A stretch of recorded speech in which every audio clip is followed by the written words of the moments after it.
Welcome to Division I playoff football here at Stellos Stadium on NashuaETV. Today it is Nashua High School South, the West Conference champions, against the South Conference runner-up Pinkerton Academy Astros. It's win or go home. I'm Tom King along with Matt Neverett and our guy on play-by-play, Jason Roby, and it is going to be an interesting game today, guys. I think this is the most intriguing of all the playoff games today because Nashua South's on a 7-game run, and Pinkerton Academy is 8-1.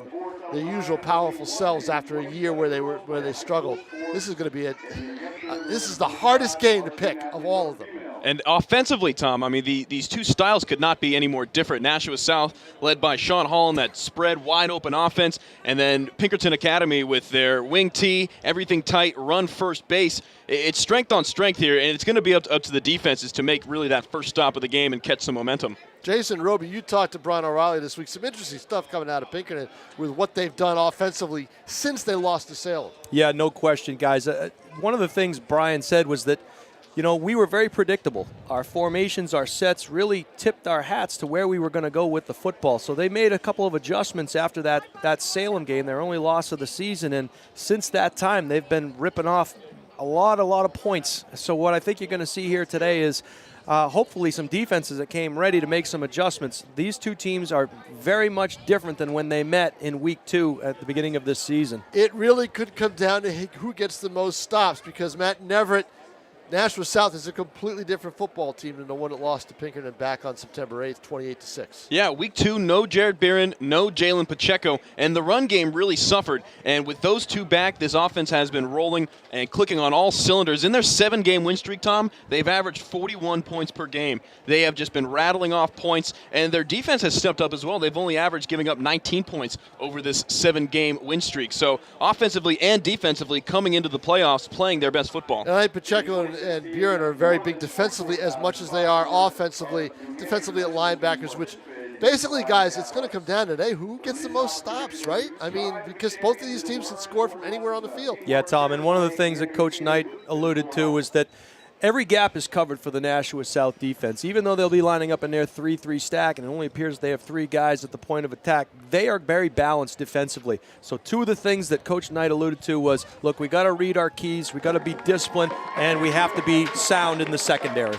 Well, it's going to be an interesting battle. The winner of this game plays the winner of Salem-Londonderry.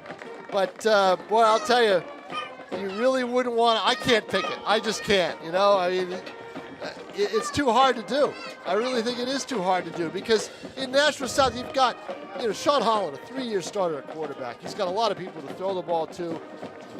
If South can't run the ball, though, I think that could be a difference in the game. If they can't run the football, that's going to be a hard thing for them to do. Because then they become one-dimensional at that point, and you have to set up the pass, and especially the play action. That's going to be the difference in this game. With Pinkerton, really the only passes that they run are off of the play action. For Nashua South, you have to establish the run game early and often with Buren and Pacheco, and that sets up a lot of the deep routes for Amigo and Downing. Jason Roby, you've coached against the Brian O'Reilly team. What do you have to do to beat them? You got to be good. You got to be real good. You got to have the dudes, and South has the dudes. They're long in the tooth. They've got some playoff experience. They got a lot of seniors on this team that have had a taste of playoff football. They have to be disciplined. There's no question about that. They have to do their job, do their assignments. You know, it's an old Al Neville adage, do your job, son. And these guys have to do that here today. And Al Neville is in the vicinity today. He was spotted on the sidelines about 45 minutes before the game. Why he's not in Florida, I don't know. But he's here, and his defenses always gave teams a tough time. So, but let's see what happens today. It's going to be an interesting game. Nashua South 7-2, Pinkerton Academy 8-1. Don't touch that remote. We'll be back with the opening kick right after this. Good stuff. Let me tell you about the toughest guy on earth. He has the crazy strength to lift the man that raised him up without even flinching. This guy, no, this warrior, will always be by his father's side, even if his dad will hardly remember. If this guy isn't the toughest guy on the planet, then I don't know who is. Caregiving is tougher than tough. Find the care guides you need at aarp.org/caregiving. Welcome back to Stellos Stadium. Matt Neverett, Jason Roby, and Tom King here for the first round action in the NHIAA playoffs. As Tom mentioned, the number 4 seeded Nashua South Purple Panthers bring their 7-2 record back in a neutral site home game, Jason, against the number 2 seeded Pinkerton Academy Astros. 8-1, their only loss coming in week 3 against Salem. Pause for the national anthem. Under the direction of Tony Coronas.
And Jason Roby, 11-year head coach at Nashua North Pinkerton, will receive the ball and defend the end zone to the right.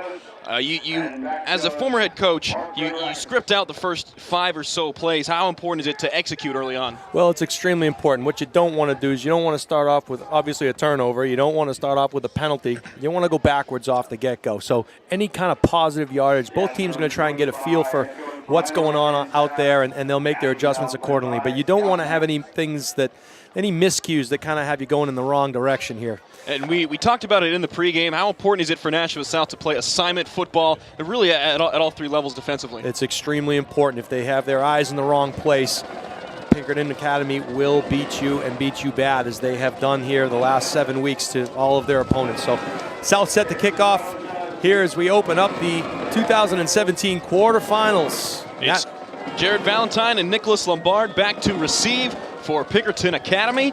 This ball is up and we are underway from Stellos Stadium.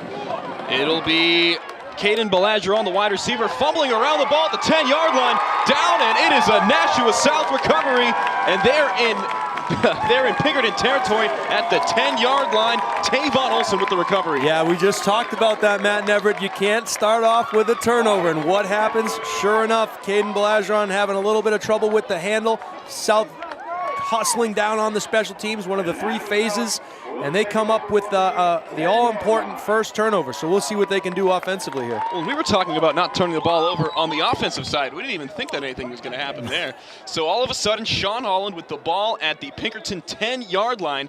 3 receivers to the near side and 1 man to the top. And it'll be Jalen Pacheco in the backfield.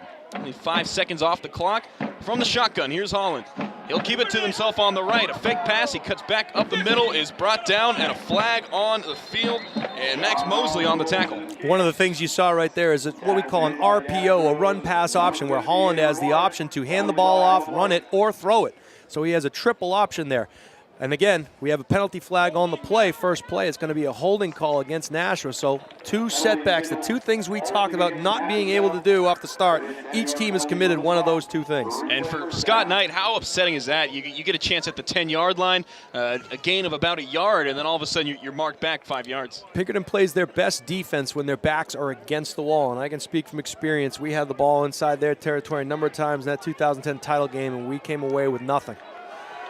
So here we go, first down and 20 to go. 3 receivers to the near side with Tavon Olson at the numbers. It's Buren in the backfield. 5 down linemen here in the first quarter. Nashua South recovering a fumble on the kickoff. Holland back to throw. He is brought down by a host of Pinkerton tacklers. 3 in the end. And a couple of bad first plays for either side. The turnover on the kickoff, the holding call on the first play from scrimmage, and then a sack right there. Yeah. It's going to be second down and long for Nashua South. What you saw right there is they brought one more guy than South could account for up front. They brought 6, and South only had 5 protecting. So Biren in the backfield once again. Amigo, Olsen, and another receiver to the right. Holland rolling that way, throwing to the end zone, going up and knocked down. A good defensive play from number 19, Joshua Ladipo, the senior defensive back, 5'10", $170 for Pinkerton, and it's a 3rd down and 30. That ball right there, Matt, excuse me, that ball was intended for Derek Downing, and he's kind of been the go-to guy here the last few weeks for Nashua South, and that ball gets thrown a little bit earlier. It looked like Downing had a step on Ladipo, but he recovers nicely to bat that ball down. And Nashua South, 3rd and goal from the 30-yard line. Don't see this one too often, but 3 receivers to the near side, Agor to the far side, and Biren in the backfield. Biren will motion out to the right.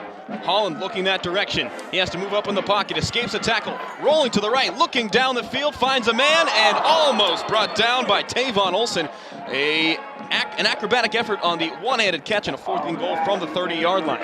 I'll tell you what happened right there, Matt, is every time South goes empty, where they motion out of the backfield, Pinkerton is sending an extra man through the middle of that line and to apply the pressure. That time Holland able to escape it, but they are going to come with some pressure when they go empty. 4th and goal from the 30, kind of in no man's land here, a bit too far for a field goal attempt and a bit too close to punt it, so they're going to go for it. Do you agree with this decision early on? You have to. There's no question. I mean, you don't really have any 30-yard plays in your playbook, but you know, anything is better than you know, kicking it into the end zone, I suppose. Nashua South looking for a score. 4th and goal. Holland drops back, escapes the pressure off his back foot, and incomplete. A turnover intended for Derek Downing. And number 19, that's Joshua Ladipo once again. 2 pass breakups in the first drive for him and a turnover for the Panthers. What you're talking about is a missed opportunity there for Nashua South, and hopefully that doesn't come back to bite them. You know, Pinkerton made some great plays defensively in their secondary. They had some great stunts up the middle to sack Holland, and they're going to take over with pretty good field position on their own 30. And how about that pass rush early on? They were all over Holland. Yeah, they're doing their job too. They're staying in their lanes, Matt, which is one thing. They're not leaving their assignments, and we have a timeout here on the field, Pinkerton. But one of the things that is very important against a scrambling quarterback like Holland is you don't want to get out of your pass rush lanes, and that seems to be the thing that Pinkerton is doing very, very well. If you're a defensive end, you're maintaining that edge and you're staying in that edge. If you're a tackle, you're staying in those A and B gaps, and then they're trying to exploit it through the A gap. If they can keep him in the pocket and then send something up the middle, which is what they've done here, you're going to have success. And the thing about Holland is not only is he a great arm, 2nd in Division I in passing, but he's 6th in rushing yards as well, with 733, also 7 touchdowns on the ground. So you have to account for his legs as well. But we got Pinkerton Academy on the field now. Aiden Goujon, the junior quarterback, his first drive of the game. And it'll be a motion man. They'll give it to Ty Hicks, number 3 in the state in rushing, and he's brought down stoutly around the outside, a loss of 3 yards. And Nashua South applying some defensive pressure of their own. Great job right there by the Purple Panther defense. As we talked earlier in the pregame, they're going to go to the tight end side, they're going to go to the field, and there it was right there. South ready for that speed sweep. Now, I mentioned Ty Hicks, number 2 for the Astros, 3rd in the state in rushing coming into this game. 871 yards and 16 touchdowns. He averages 97 yards a game, so we're going to be calling his name a lot. A man in motion, and a pass attempt down the field, wide open and incomplete. A little too much intended for Belageron. That was Gennaro Mara coming around the outside, and he had his man wide open. And I'll tell you why that happened right there, Matt. They went motion to the field, and South rotated their coverage. They rotated their secondary, leaving a man wide open down the right sideline, just a bit overthrown. So a missed opportunity there for the Astros. And that's exactly what you said. Brian O'Reilly was adjusting after that loss against Salem. Right, absolutely correct. They're seeing what you're doing, and then they're going to counter it. Probably a waggle to the field here. We'll see what Coach O'Reilly has dialed in. Going to look to pass. Goujon looking down the field, intended for Mara, and too much over the middle, and Agor rather, with the coverage, and so that'll bring a 4th down for Pinkerton, and they'll send the punt unit out. That was straight man-to-man coverage there, and it looked like the receiver for Pinkerton had a step, had Agor beat to the inside, but again, couldn't put the ball where it needed to be. So Pinkerton's going to have to punt this one away. Brian O'Reilly did mention that they have some athletic punters, so maybe not now, but for later on in this game, be aware of what they're doing if this game stays tight. And that was a rare straight drop back for Goujon. Right, it was play action, and he didn't really roll out. But you know, Goujon is a good quarterback. They have to know when he's going to throw. Mara, a short punt that bounces just around midfield and takes a good Pinkerton bounce. It'll be down inside the Nashua 35-yard line, all the way down to about the 32, and that's where Nashua will take over. And a little bit worse in terms of field position here on this drive to start out. Just a bit. That's an understatement. But you know, anytime two teams meet for the second time, a lot of people think, well, they put up a lot of points, Don't be surprised here if you do see a low-scoring game today. These teams are both very well versed in what their opponents are trying to do. So, you know, if this is a tighter game than the last one, I wouldn't be surprised. Yeah, 28-6 in week 2 at Pinkerton. And here's Sean Holland for his second drive of the game.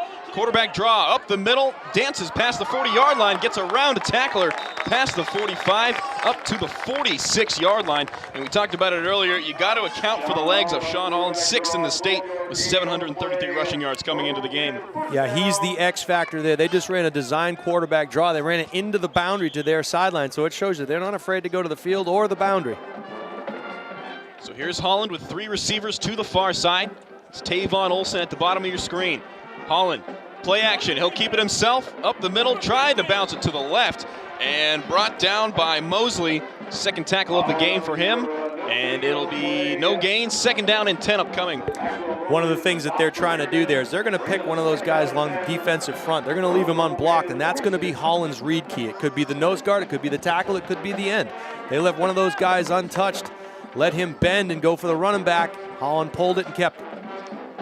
And the Panthers really not varying, at least early on, their formations, really with just 3 receivers to one side. And a pitch play up the middle. There's Amigo and Gannon Fast, who was a big part of that 28-6 win in week 2 for Pinkerton, brought him down just past midfield to the Pinkerton 49. That'll bring up 3rd down and 5. South came with a shovel pass there, so that pass complete for Holland for 5 yards. So that'll look good in the stat book when the game is over. And Holland, 60% completion percentage. That'll go up with passes like that for sure. So another 3rd down play, the second time that Nashua South has faced a 3rd down. 0 for 1 thus far. 3rd and 5. Fake handoff up the middle. They'll fake the screen, and that pass is high and intercepted. And coming the other way is Ladipo. He does get his pick, brings it to the 45-yard line of the Panthers, and Pinkerton will take over. Ladipo, Jason, had 2 pass breakups on that first drive, ends drive number 2 for the Panthers with a pick. There's somebody who's done his film study this week for Coach O'Reilly. He obviously knew he's sitting in that zone, and Holland just overthrew that ball a little bit. Ladipo picking it off and setting up Pinkerton pretty good field position for their second possession of the game. And Scott Knight's team going with some interesting looks. A pitch up the middle. That was a play action fake screen down the field. They're really switching some things up. 3 men in the backfield for the Astros. They'll give it to the fullback, and he's brought down by Pacheco. That was Matthew Newman, one of the captains for Pinkerton, on the carry. That particular play right there, Matt, it's an isolation play where you have a lead back and another back follows him right up the middle, and that's a play that really did South in the first time these two teams met back in week 2. So you take something positive from that. They held him to 1 yard on a bread and butter play. 2 receivers to the near side. That's Ryan Auger and Gennaro Mara, 2 in the backfield. They'll give it to Hicks. That's Ty Hicks. Fumbled it. That ball's on the carpet. And Nashua says they have it, and they do. So 2 turnovers early for Pinkerton following the interception. So we're here still in the first quarter with 7.5 minutes left, Jason Roby, and already 3 turnovers. You know, it's playoff jitters, but both of these teams are playing some defense, Matt. And 31, Jalen Pacheco there on the recovery for Nashua South, so they'll take over their 3rd possession of the game in pretty good shape here. A lot of turnovers. Those will have to be cleaned up. Here's Holland on the field once again after the fumble. He'll give it to Pacheco up the middle and met strongly, and he'll lose a yard. 2nd down and 11. Yeah, again, they see something into the boundary that they really like, away from their trip side, and they're trying to exploit that. Must have seen something on film that really piqued their interest, did the Panthers. So 2nd down and 11. And again, that same formation with 3 receivers to Holland's left. And they're going to audible into a different play here with Tavon Olson on the near side. Holland barking out the coverages. Pinkerton with 6 men in the box, 5 drop back in coverage. Holland looks to the left. He finds a man, and right near midfield at the Nashua 49-yard line. That'll be Derek Downing with the catch. And that's a great job by Holland right there. Pinkerton was what we call quarters coverage. They were dropping 4 guys deep, leaving that short to intermediate zone in the middle of the field wide open. Holland picked his poise and get a nice pickup there. So now Nashua South will split 2 receivers to each side with the big Jalen Pacheco, formidable in the backfield. 3rd down and 3. Man in motion to the right. That's Derek Downing.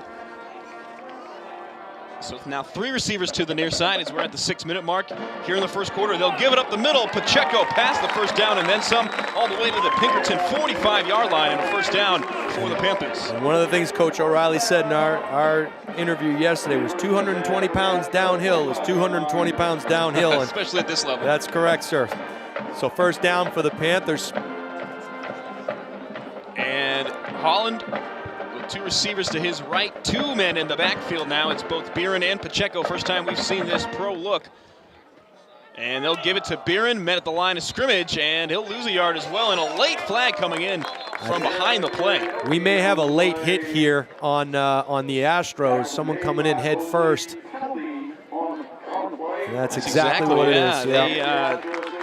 So that was a late flag from the head referee.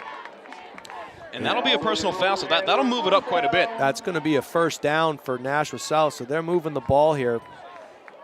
And on a day like today, any way you can get a first down, it works out pretty well for Nashua South. Go ahead, Matt. I was going to say, you talked about the playoff jitters. So far, we've seen 2 penalties and 3 turnovers, yeah. And we're not even 10 minutes into this game. And this is exactly what Brian O'Reilly was talking about yesterday was, look, this game's going to be a close one. Don't be surprised if it's a 1-score game going into halftime. Because it really is a different Nashua South team than they played in week 2. They're bringing the pressure, and Holland escapes, gets out to the left, brought down by Alan Galt, the junior defensive lineman. And Holland will get back to the line of scrimmage, so that'll bring up 2nd down and 10 to go. So we're just about at 5 minutes to go here in the first quarter. Yeah, Galt made a great open field tackle there for Pinkerton. Otherwise, Holland could have been off to the races. Tight end to the right side.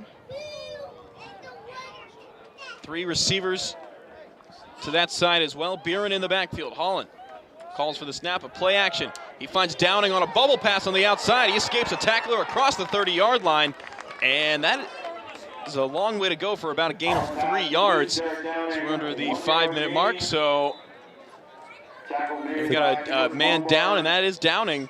Let's hope that's nothing too serious. He's up. Yeah, he's up grabbing that left arm. Yeah, he's got a brace on it as it is. So that'll bring Tavon Olson into the game.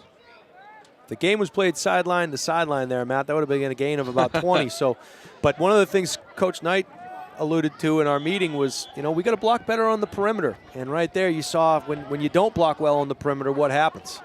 Yeah, because he had to escape a tackler just to get back to the line of scrimmage. Correct. So now Brendan Frost will replace him in the game, 6'1", 175 pounds. Holland looking to the left, now moving up in the pocket. He'll take it himself, but he's tripped up by Gannon Fast. That's a coverage sack, Matt. That was just a great job by the secondary, recognizing the formation, knowing where those routes were going. And again, you cannot overlook the fact that the guy that got the sack, he's assisted by all those defensive linemen up front staying in their lanes. Yeah, and they've got a ton of pressure on Sean Holland early. They've made him uncomfortable in the pocket. Yep, no question about it. They have a game plan defensively, and they're executing it very well thus far. So Beeren in the backfield. Holland rolls to the left. Waggle play, looking, throwing off the back foot towards the end zone. Touchdown! Agor with the touchdown, and Nashua South takes a 6-0 lead. How about the play call? That's a great play call. You take a shot at the end zone, and it works out very well for South. They've been doing it all year long. It looked like initially Pinkerton had great coverage, and Agor slipped behind the secondary, and what turned out to be pretty tight coverage, he was wide open by 5 or 6 yards. So a great way for Nashua South to end this drive. And the throw from Holland as well, off that back foot, rolling to the left, and that's what makes it even tougher. The degree of difficulty there, way high. I've said all year long, he likes to roll to his left, and he's a right-handed quarterback. You don't see that often. You really don't, and for him to do it as much as he does, again, that's a nightmare for coaches that are trying to game plan for. Look, he likes to roll to his right because he's a right-handed quarterback. When you talk about being right-handed and left-handed as an offense, that really makes it easier on the defense. You can't do that with these Panthers because Holland loves to go left and throw against his body. Yeah, you got a right-handed quarterback in Holland who loves to roll to his left, and you got a left-handed quarterback in Aiden Goujon, which is a rarity nowadays. Anyway, I got a trivia question here for you as Nashua South jumps out to a 7-0 lead early. There is one left-handed quarterback in the NFL right now. Can you tell me who it is? I know who it isn't. Let's see. One left-handed quarterback. Boy. It's a tough one. What the guy, is it the one we just picked up? Nope. It's not Hoyer, is it? Nope. Okay. I'm gonna say I don't know. Can I phone a friend? Tom's not on the field, so he doesn't know either. I asked him earlier in the year. It is Kellen Moore. Dak Prescott's backup in Dallas. So this kick is up and underway. It is received this time by Pinkerton. It's Ty Hicks going to the right side. Escapes the tackler at the 20. Brings a couple of Purple Panthers with him up to the Pinkerton 25-yard line. And that is where Aiden Goujon, the left-handed quarterback for Pinkerton, will take the ball and lead his team out onto the field. And their last drive ended in a fumble. And what did you like out of that drive other than the fumble that we saw early on? From Nashua South? From Pinkerton in their last drive before the fumble. You know what? I don't know. I mean, they're running the things that they had success running last time they played this South team, and South's ready for it. They ran 2 isolation plays in a row. One of them resulted in a 1-yard gain. One of them resulted in a fumble. So I think if you're South, you got to feel pretty good about what you're seeing. Handoff off the right side is Gennaro Mara. Yeah, they fake the trap there, run power off tackle, and, again, a bread and butter play from the wing T offense yields them about 3 yards. So, second and relatively long for Pinkerton, and that you got to win the first down. If you can win the first down, it puts you in good shape, and it really puts the other team into a bind in terms of what they can call. And taking a look back at that Week 2 loss, Nashua South leading 7-0 with 3:15 left in the first quarter, already with more points than they scored in that entire game. It was 28-6 as Mara gets the ball again on a trap play up the middle and wrestled out of bounds there. Good job of holding on from Tavon Olson. But in that game, Pinkerton had 390 yards of offense, 362 of them on the ground. Well, you're going to do what you do here, and that's the most important. You didn't get here by tricking anybody. You got here by hard-nosed, blue-collar, downhill football, and Pinkerton's not going to change that formula. But as we talked about earlier, Nashua South is heavy. 2 guys that they didn't have the last time these two played in Biren and Pacheco. So these guys make a difference. And Terrell Hicks, who's in the backfield right now as the fullback, had a big day in Week 2. You could counter right here. And it's Terrell Hicks, or Ty Hicks, the brother. Gone. He's wide open into space. Nobody to beat. No one's going to touch him.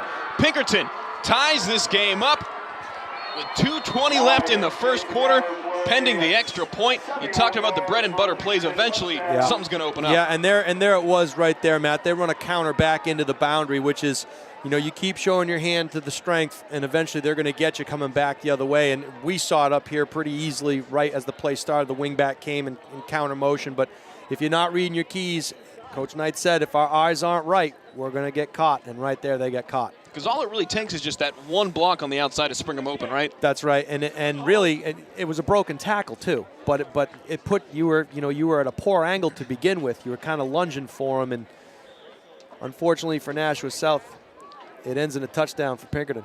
Low snap picked up by the holder Brady Day, and Brandon Roy, the sophomore kicker's extra point is up and good. 2:20 left here in quarter number 1. We got a tie ball game. Strap in, Jason. It's going to be a fun one. I think so, Matt. I think you've got 2 teams here that are running on all cylinders. They're both playing good, strong defense, with the exception of really 2 big plays. 2 big plays. These aren't being done on drives, and I don't think there are going to be any drives here today. These are going to be big play opportunistic teams that take shots and try to do some things offensively to catch the other team off guard. Brian O'Reilly even said, every play we call is to try and score a touchdown, which kind of goes against the mentality sometimes of a wing T team, is to, get 3 yards in a cloud of dust, or a cloud of, rubber pellets in this case. On but this field, yeah. Right, but he's trying to score on every play, and if it's a shootout, as long as you win by one, he'll take that, I'm sure. And coming into today, Nashua South with 7 straight wins. Pinkerton coming in with 6 straight wins. They're about as evenly matched as can come. But Nashua South has been very hot as they are set to receive the kick, averaging 41 points per game and a 22-point margin of victory in the 7-game winning streak. And this one fumbled by Downing. He takes it around to the middle and is brought down inside the 10-yard line. So already a couple of miscues on the kickoff return. Yeah, the kicking game, 1/3 of the game is, offense, defense, special teams. And so far, special teams has played a huge part for both teams. South's going to be pinned pretty deep here on their next possession. Yeah, it's been all 3 facets. And for Nashua South, this is their 3rd drive. They started their first one at the Pinkerton 10, started the second drive at their own 30, now backed up at their own 10-yard line. They're just starting each drive in worse and worse position. In high school, field position is everything. These guys are going backwards, no question about it. So here's Holland, a trips bunch receiver formation to his right and Barron in the backfield. Play action to him, they'll find Amigo. He gets past the 10 and across the 15-yard line before he is stopped strongly. Nicholas Lombard, the man to hold him up, waiting for his teammates to come. Yeah, and it looked like his cut was inside. It looked like they had the exterior defender blocked out towards the sideline. It was a pretty narrow opening, but if you'd cut it up, who knows?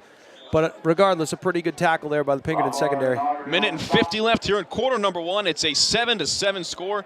It's been back and forth, each team with about equal miscues thus far. Holland, quarterback draw. He'll keep it himself. Outside, now dancing inside, across the 20 and past the 25-yard line. Falling forward is Sean Holland and a first down for Nashua South. And I think what you saw right there, Matt, was really good blocking on the perimeter by Tavon Olson, and just got his hands up on the chest plate of the Pinkerton defender, and Holland was able to read that block and run off of his back. Well executed. Again, running into the boundary was Holland.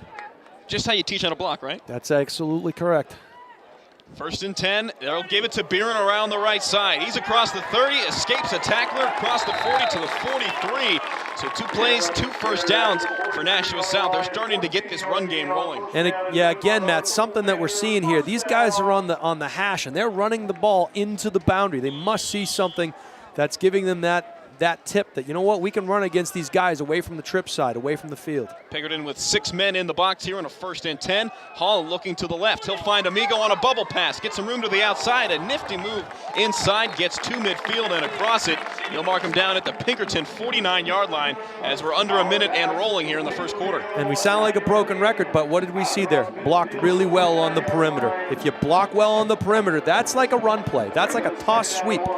And if you block it well on the perimeter, big things happen. And a lot of times you hear good blocking, you think the linemen, but it's been the receivers here today. Right. Holland gets another good block from Barron in the backfield, around to the left side and out of bounds at the 39-yard line.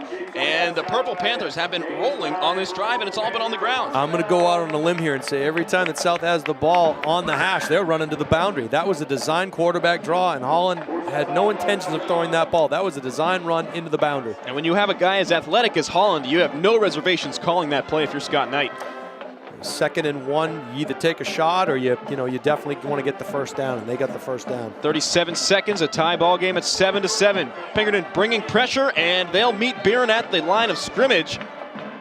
So after those big plays all in a row, Nashua South finally gets stopped short. Well, they're touching the inside of the Pinkerton defense to keep them honest here. That was either a trap play or an inside zone. I couldn't tell based on the action up front by the offensive line, but they're keeping Pinkerton honest. They're setting something up for sure. 12 seconds left in the quarter. This will likely be the last play as Holland gives it to Barron around the left. Breaks through a tackler, but is brought down after a gain of 2 yards. That'll bring up a 3rd and 7 and end the first quarter of action. A 7-7 score, and Nashua South really embarking on a long drive, but we'll see what they do on 3rd down coming up out of the break. It's a big play coming up for Nashua South. I will tell you, I'm pretty sure this is 4-down territory. So I think, in my opinion, South has 2 downs to get 7 yards based on what we see here, or 8 yards. So we'll see what Coach Knight has dialed up and offensive coordinator Billy Munson, but I'm predicting a 4-down series here if they shouldn't get the first down on this next play. Yeah, similar field position to that first drive where they were at 3rd and goal from the 30, or 4th and goal rather from the 30, and you really don't have much of an option at that point. At this level, the kicker not really I guess the leg's not strong enough for a 47-yard attempt, but you also don't want to punt. You may as well go ahead and try it. And with the way that the defense has played, they've done a good job of taking away a lot of those running lanes, save for that last drive. Absolutely. And I think the one thing Pinkerton's got to be aware of is, look, this Nashua South team could just throw it into the end zone. We don't want to intercept anything on fourth down. We're getting a little bit ahead of ourselves and assuming we're going to have a fourth down, but on fourth down, you want to knock that ball down. South's probably content to say, look, if we throw an interception, we play it like a punt. So we're going to give them poor field position either way. May as well take a shot, right? Absolutely correct. So it'll be 3rd down and 8. Nashua South at the Pinkerton 37-yard line. Got a V-trips look here, a tight V-trips look. Yeah, we really didn't see this until the beginning of this drive. So now Nashua South moving right to left. Yep. And again, are they going to run it into the boundary? Let's see. Pinkerton 6 men in the box. They're showing a zone coverage. Holland moving up in the pocket. Now has to escape to the right. Looking down the field, directing traffic. Gets a pass off in the middle of the field, intended for Tavon Olson, and off the hands. Good job from Holland of staying cool under pressure. And you saw him pointing, telling Olson to get to the middle of the field, and just too much pressure on the throw. Well, a couple things there. One of the cardinal sins of football is never throw the ball late back over the middle, and he did, but he almost completed it. The second thing was that they didn't take a sack, which would have necessitated a punt. So we'll see what South has dialed up here. Again, 4th down, as we talked about earlier, 4th and about 8. It could be a quick kick. They might have that in their arsenal. We've seen it before. Yep. Mike Gloveless from Nashua North also does that very well, especially in no man's land here. So 4th down and 8. Nashua South with the ball at the 38-yard line. A double reverse. Amigo looking to pass. Tries to get around a couple of men. Cuts back to the left. Reverses field now back up the middle.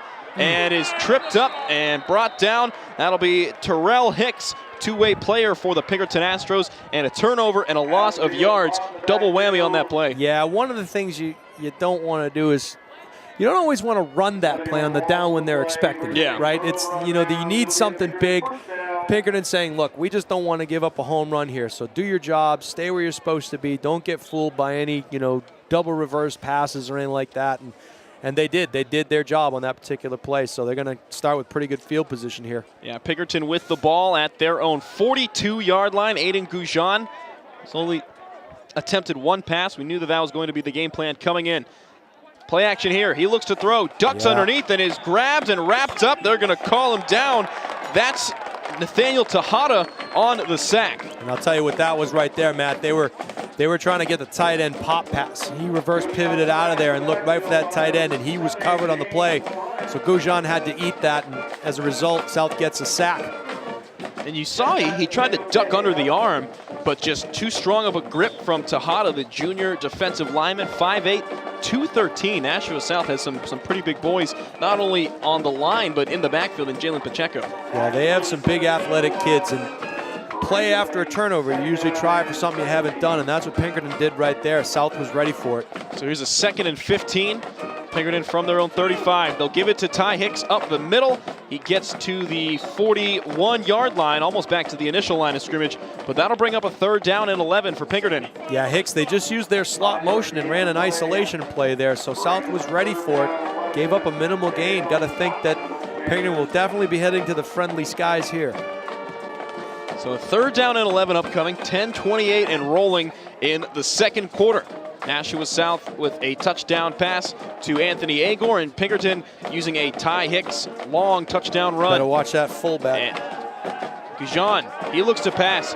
He's wrapped up in the backfield, tries to escape, but not going to be, as Tyler Bernard brings him down, and that'll set up a 4th and long, and the punt team coming out for the 2nd time here for the Astros. Goujon really didn't have a shot at that particular play. That South had too much penetration and unable to block the front was the Pinkerton offensive line, so a great series defensively for the Purple Panthers.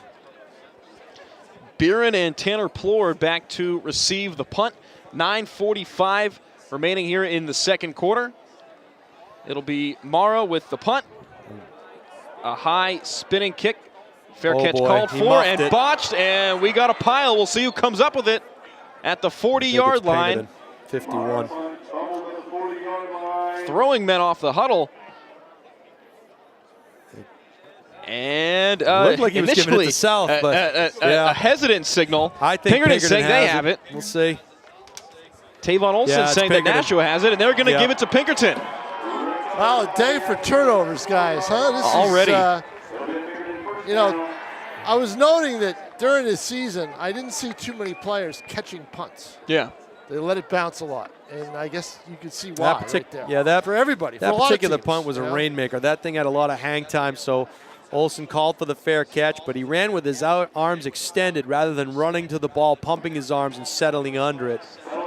Unfortunately, he muffed that, and Pinkerton came away with the turnover.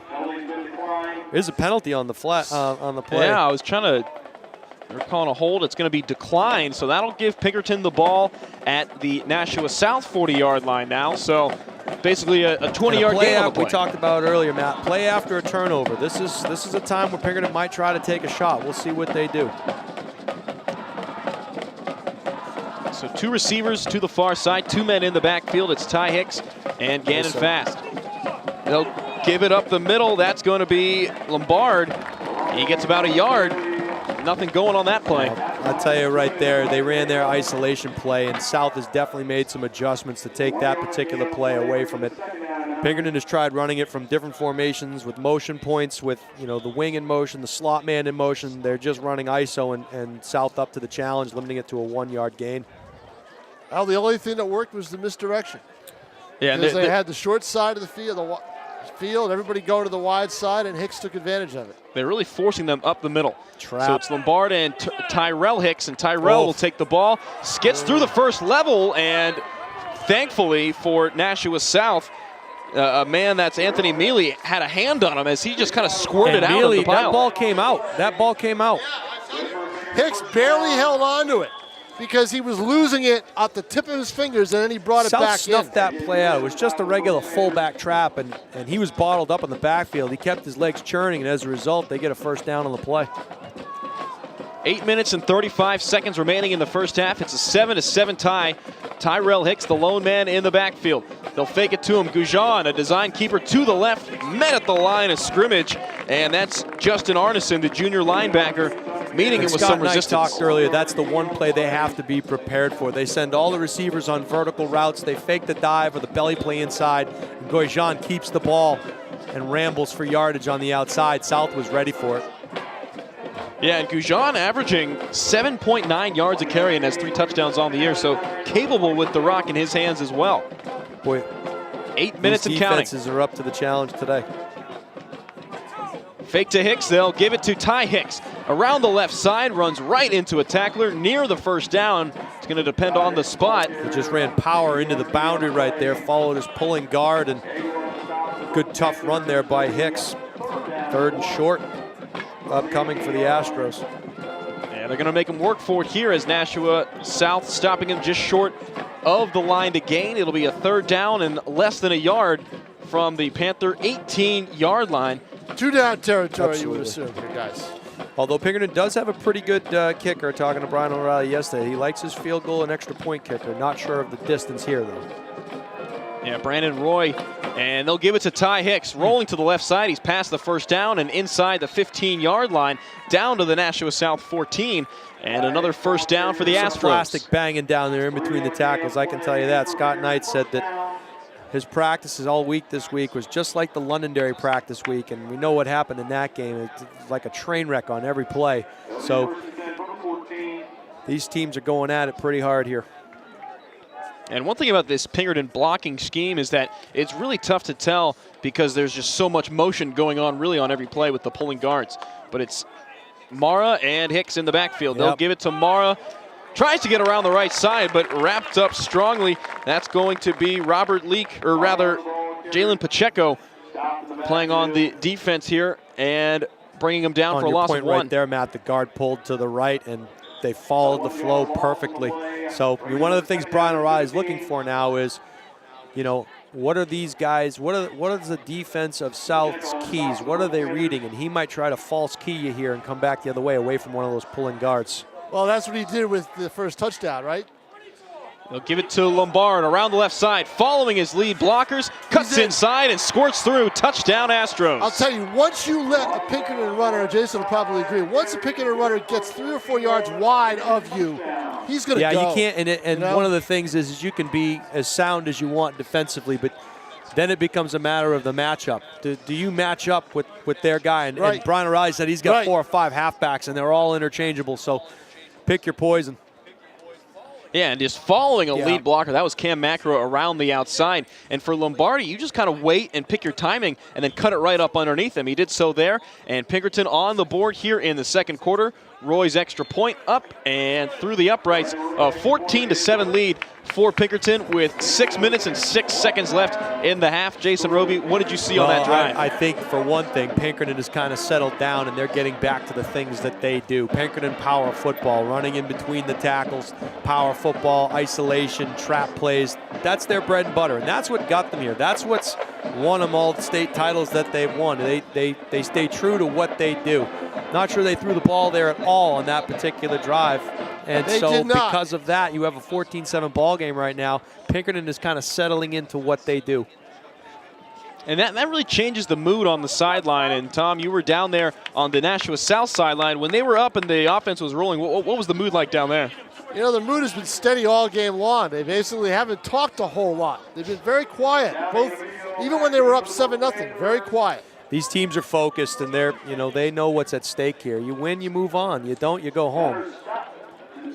Yeah, these are two teams that have had playoff experience, and this Pinkerton team, granted the last couple of years, not in the state championship game like had been the expectation for them, but this is a well-experienced team. Amigo tried to get around a tackler, but is brought down inside his own 20-yard line, and Nashua South will start this drive out with 6 minutes on the clock and at their own 19-yard line. Once again, they're Matt Amigo with trouble handling that kickoff. So again, the kicking game is presenting a problem for both of these teams.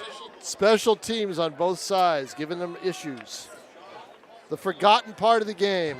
Sean Holland with Jarrett Beeren in the backfield.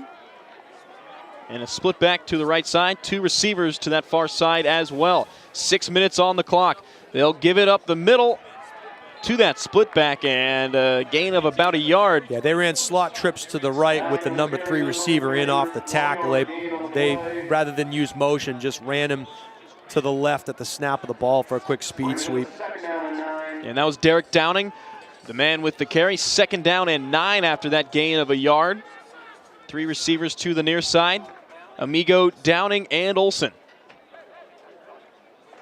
They'll motion Amigo to the right. Holland will keep it himself, cuts it up inside, past the 19 to the 20-yard line. There was a great example, Matt, of the false pull. The left guard pulled out of there, and the Reed player was the defensive tackle. The defensive tackle bent down the line with the guard who pulled, and that opened up a nice hole for Holland.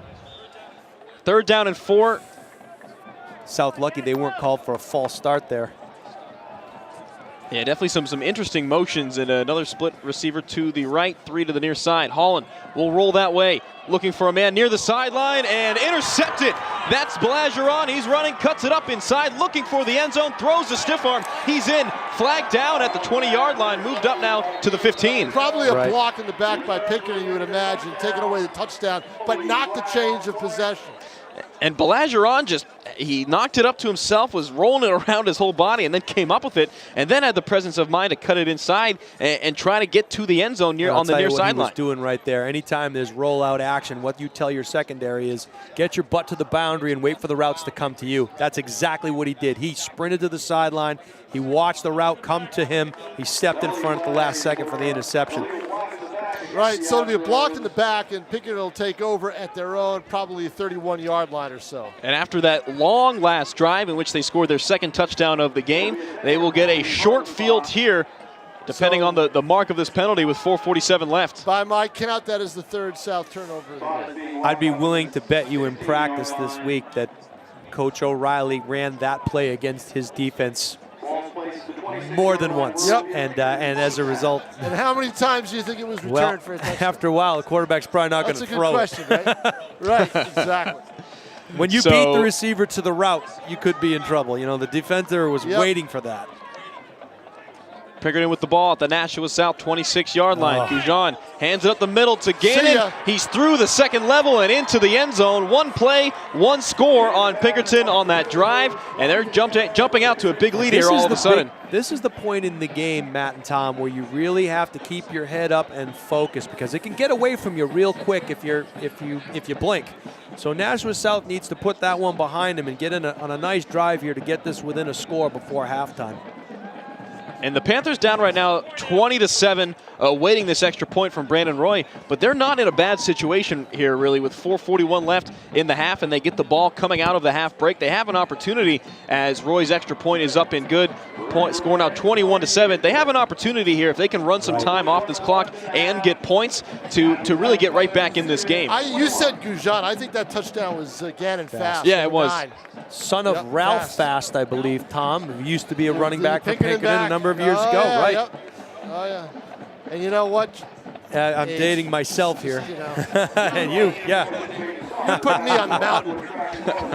I'll tell you, Matt, one of the things that you have to think about here, and you're absolutely right, you're not going to tie this game up with one play. But what you have to think about, and as a head coach, you got to get this into the mindset of your players, is, look, we're going to get the ball here. Let's go down a nice drive. Let's make it 21-14. We got to come away with something. We're going to get the ball back in the second half. So it's a 2-for-1 deal here, essentially. What you can't do is you can't have a turnover, which is what put South in this hole. And I think if they're able to maintain a long drive, run about 3-4 minutes off the clock, there's 4:41 remaining, they've got a chance to really steal a lot of this late momentum back heading into the halftime break.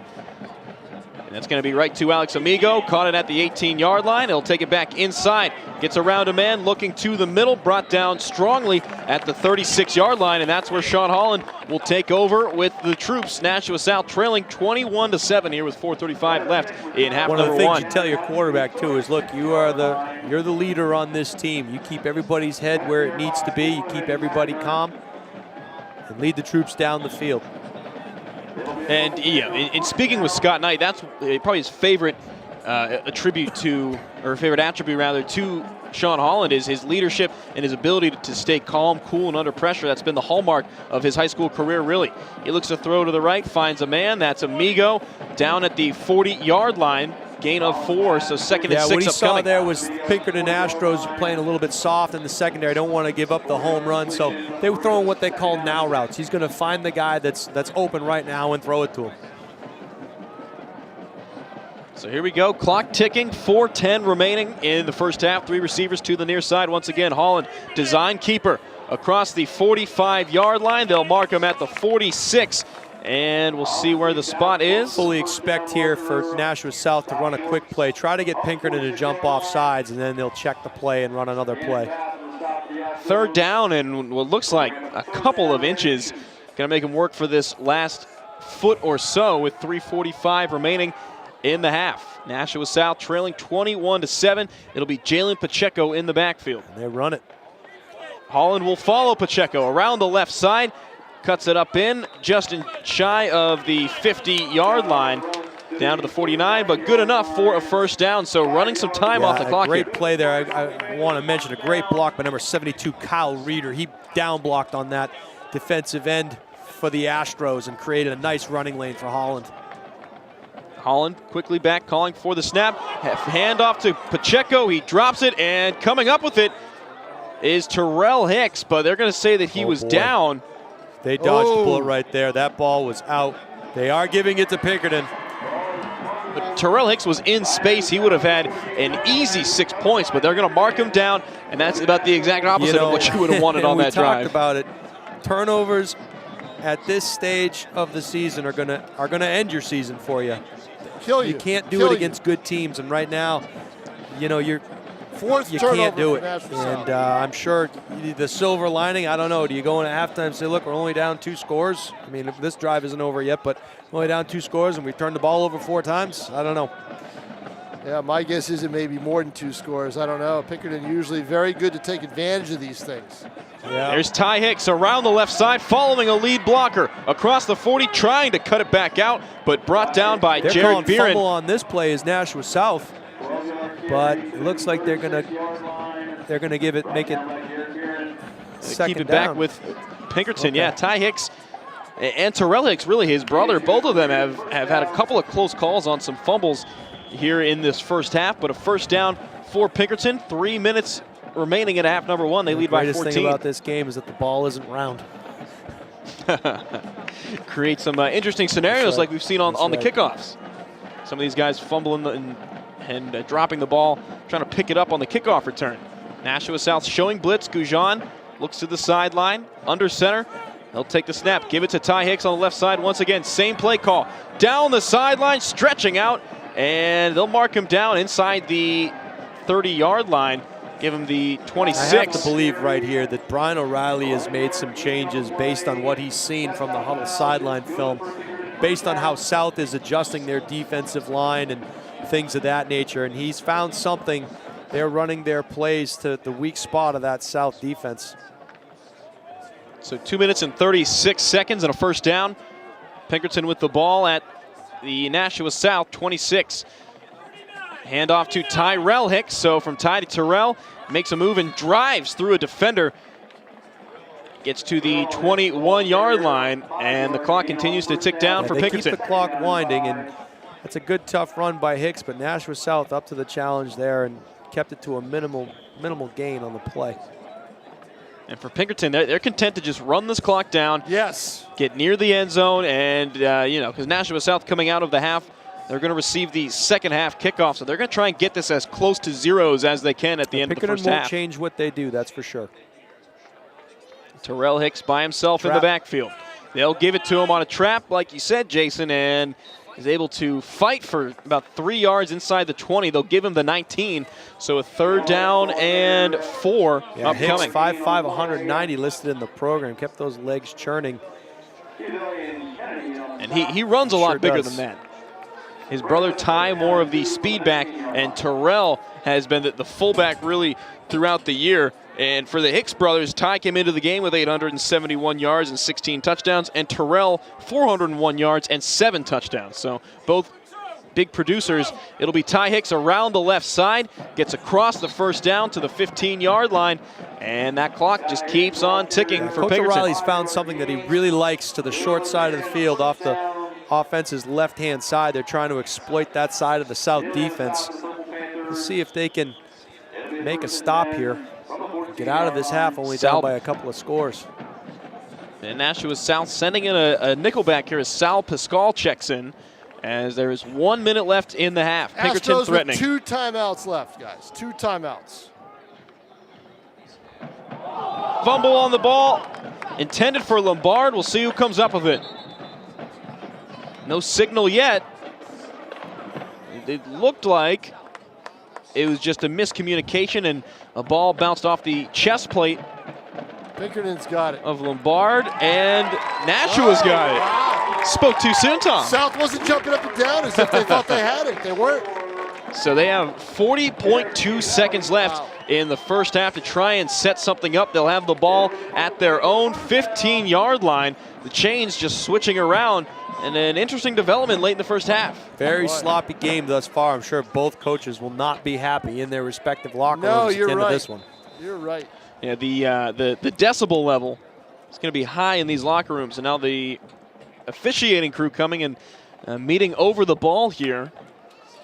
Not quite sure what they could be talking about, as they're not going to change this ruling. 40.2 seconds left in the half. Nashua South with the ball and trailing by a 21-7 score. Yeah, don't be surprised. I mean, what? Don't be surprised. We'll see. I don't think he can. I mean, I'm just speculating, but I don't think they're going to give possession back over to Pinkerton. Yeah, we'll see. So we're going to get the call right here, or not. Maybe not. Now they're going to hustle over to the sideline. I'm telling you right now, I think they may. I don't know. We'll see. I'm trying to think of who's on the field here. It might be a clock issue, guys. It could might be a clock issue. 49 yeah, seconds. That's so they're exactly they're gonna add 9 seconds. The clock rolled after the play had ended. So all the brain power that we have up here, we figured it out about 3 minutes in. Yeah, much ado about nothing, right? They're just gonna add 9 seconds, keep Nashua South in possession, So much for conspiracy theories. Yeah, they've got the ball at their own 14-yard line with now 49 seconds on the clock, and they trail by a 21-7 score. And the referee's still meeting with Scott Knight, and now looks like we're set to get underway and finish out this first half. 49 seconds left on the clock. Jason Roby, do you take a shot at the end zone, or you run the clock out? I'm ready to get out of Dodge. I'm getting the ball back in the second half. I don't want to go down 3 scores. Yeah, especially with the field position. If they were closer to midfield, you would think about it. But Holland's going to throw here, looking to Downing in the middle of the field. He'll take it across the right, across the 25 to the 30, across the 40 to midfield before he's pushed out of bounds.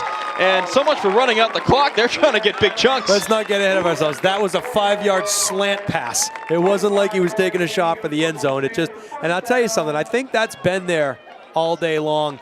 You know, for Nashua South, that quick inside slant route. They're really guarded against the boundary as Pinkerton, and that's where they got that interception. So we'll see what they do here. Holland looking to throw again, a fake on the bubble screen. Now he'll go to Downing, and he gets across the initial line of scrimmage to the 46-yard line, out of bounds. And I will say this, we speak a lot about, you know, Pinkerton is going to do what they do. They're going to run their ISO, they're going to run their trap, they're going to run their power. South's going to do what they do. This is an extension of their run game, so it's not like they're doing anything they don't practice all the time. I mean, it's an interesting look when you fake the bubble screen, look down the field, and then check back down to the bubble screen. Right. But they're able to do it with Downing. They're going to fake the bubble screen again, going down the field, intended for Tavon Olson. He catches it at the 24 and gets out of bounds. So Nashua South, big plays here, 24.8 seconds left. An end-over-end ball. I don't know if it was a kickoff or a pass, but, you know, he goes up. It did the job. He high points that ball, and you know, Pinkerton given a lot of cushion there. So an underthrown ball there is going to work out well for South. And we've seen them go the length of the field in 40 seconds or less on numerous occasions, so it wouldn't surprise me. Holland rolling to the left. Fakes a throw, and he's tripped. He fell over his own shoelaces, and that'll keep the clock rolling, forcing Scott Knight to take a timeout. Yeah. Take a timeout here. On that previous pass play, basically Lombard went inside and caught flat-footed, realized he had to go back outside, and Olsen wide open for that reception. And that allowed just enough space, like you said, for Olsen to get to the outside. And the ball, not a pretty one, but it did the job and got them down the field. Doesn't matter what it looks like. It matters. The end result is first down, Nashua South, so they'll take it. You could see a 14-point swing here. You could. Yep. And on that last play, Sean Holland rolling to the left. We've talked about it all game. He likes to roll to that side and directing traffic like he so often does, pointing down the field, directing his men either inside or outside.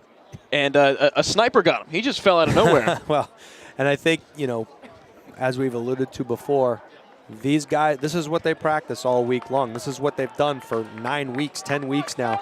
And into the preseason. They've gone 55 yards in about 20 seconds. Right. But it's not like something that they're not used to doing. And, you know, if anybody's doing anything differently, it's Pinkerton. They're playing their defense a lot more soft than they were before because they don't want to give up the home run ball. So that actually works into South's favor. So 2 men to each side, 18.2 seconds left. Nashua South trailing 21-7. They will get the kickoff coming out of the half. Holland looking to the right. He pumps that way. Now moving up the middle, and he's brought down. And a coverage sack by Robert Fahey. And that'll bring Nashua South back even farther. A 3rd down and long upcoming. Well, the big thing for Holland there is don't fumble it. Don't turn the ball over. Don't force any pass either. Yeah, the protection initially was really good, but the thing that Pinkerton did there, they dropped 7 into coverage. They only brought 4 on the pressure, so South had the extra man. But that extra couple of guys in the secondary really led to that sack, as you mentioned, Matt. And that sack will keep the clock rolling, but Scott Knight calls the timeout to avoid it. You basically have possibly 2 plays. Yeah, with 10 seconds, they still have 1 more timeout. And the line to get for the first down, they're not even concerned about it right now. With 10 seconds left, they're looking end zone. I do think, Tom, that they will have 2 chances, especially with the timeout, because you have that option to go over the middle of the field, and that middle's been wide open. I agree. I think Downing or Amigo over the middle on a slant. And Downing's been the guy who they've thrown it to and looked for over the middle. Just have to be aware that if he runs back against the grain, that clock's going to continue to tick. So you have to keep that in the back of your mind. If you know, Pinkerton's not going to give up the sideline. Maybe they give you the middle, but the clock's going to run. No doubt about it. So a 3rd down and 22. Nashua South looking for the end zone. to close out the first half. 10.7 seconds to go. Holland a look to the right, looking down the field, moving around in the pocket. Moving up, he'll throw it long, intended for Amigo, and incomplete with 2.4 seconds on the clock. Got the Hail Mary coming up. Yeah, you're going to have to take the shot, although they are in a lot better field position than they probably expected, getting the ball at their own 14 with 40 seconds left to start this drive. No kidding, they got a chance at points. I mean, anything at this point, because they had the 7-0 lead, 21 unanswered here for Pinkerton. Got to come out of the first half on a strong note. Once again, Pinkerton in that last play only brought pressure from 4 different down linemen, so 7 guys dropped into coverage. Yeah, and looking like they're going to do the same here with a trips bunch formation to the far side. The clock is at zeros. Holland hails one up to the end zone, tipped, and that was actually pretty close, but it was tipped and incomplete, intended for Downing, and that'll end the first half. So Nashua South jumped out to a 7-0 lead here in the first round of the NHIAA playoffs, 21 unanswered. Ryan Ozier, who I talked to you about before the North game, saying he's a good defender for Pinkerton, because that's what he does in lacrosse. He's a defender. He got his hand on that ball. He got his hand on that ball, otherwise it is 6. And with the arm strength of Holland, really anywhere inside the 50, you got to be guarding end zone. But going into the half, I want to get your guys' thoughts. Nashua South had the momentum, a 7-0 lead, 21 straight for Pinkerton. What is Scott Knight saying in the locker room to his team? Don't turn the ball over. That's basically it. Yeah. Don't turn it over. We've shot ourselves in the foot. I mean, you can point to plays and coverages and all these things. The bottom line is you cannot turn the ball over against a good football team, number one. Number two, you can't be facing 2nd and 20s, 3rd and 25s. You just can't do it against good football teams. You don't have plays in your playbook that can cover that kind of ground against a well-oiled machine like this Pinkerton Astro team. And if you're Brian O'Reilly, what are you saying to your team up 21-7? I think we've overcome the storm a little bit that we faced at the beginning of the game. We also have to protect the football. The one difference is Pinkerton's turning the ball over, but they're making South have to go the length of the field. So they're not giving up field position on those turnovers, really. They're turning the ball over, but it's in South territory. Do what we do. Continue to do what we do. Pound the football between the tackles. Run power football.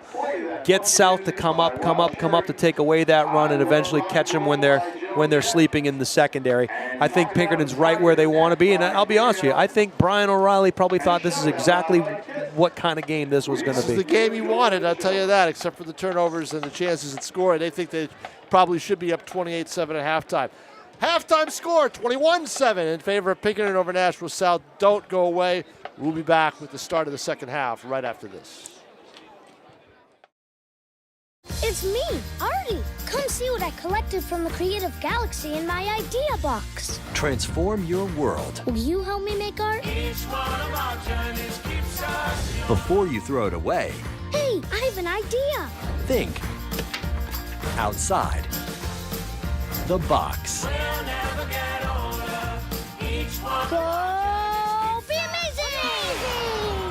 Give your cardboard box another life. Recycle.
marching band.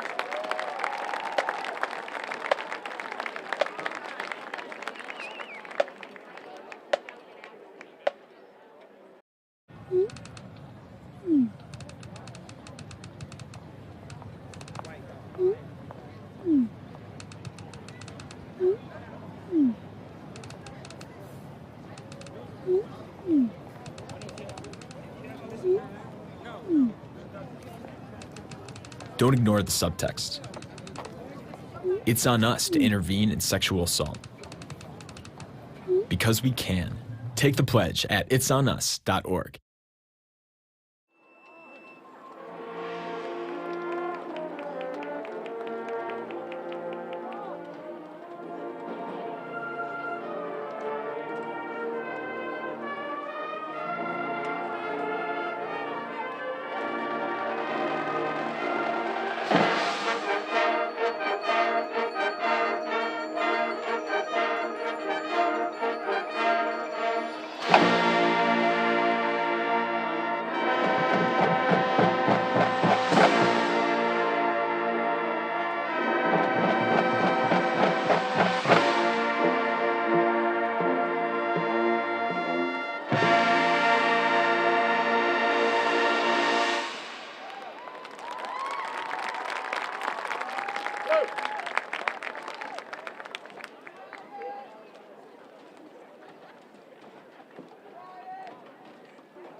This is the story of a boy who is very sensitive to lights and sounds. So he built secret hiding places where nothing could get in. The boy didn't like looking people in the eye. It made him feel uncomfortable. One day, he found out he had something called autism. His family got him help. And slowly, he learned how to live with it better. Early intervention can make a lifetime of difference. Learn the signs at autismspeaks.org. Welcome back. First round action from Stellos Stadium, NHIAA Division I playoffs between the Nashua South Panthers and the Pinkerton Academy Astros in Pinkerton. Coming out of the half with a 21-7 lead. Matt Neverett, Jason Roby, and Tom King live from Stellos Stadium. And Nashua South jumped out to a 7-0 lead, but since then, 21 straight points for Pinkerton, including a lot of turnovers. It's been sloppy football in the first half. Yeah, a lot of turnovers by the Purple Panthers. At bad timing and in terms of field position where you're giving Pinkerton the ball, and Pinkerton seems to just do what they do. They pound the football between the tackles, and you know, they take what you give them, and if you give them too many turnovers, they'll make you pay for it, and the Astros did just that in the first half. And for Sean Holland, not the day that he had expected coming in. He's already thrown a pick, is being forced around a lot in the pocket. Pinkerton is really bringing the pressure. Yeah, Pinkerton's defense is doing a real nice job of keeping him contained.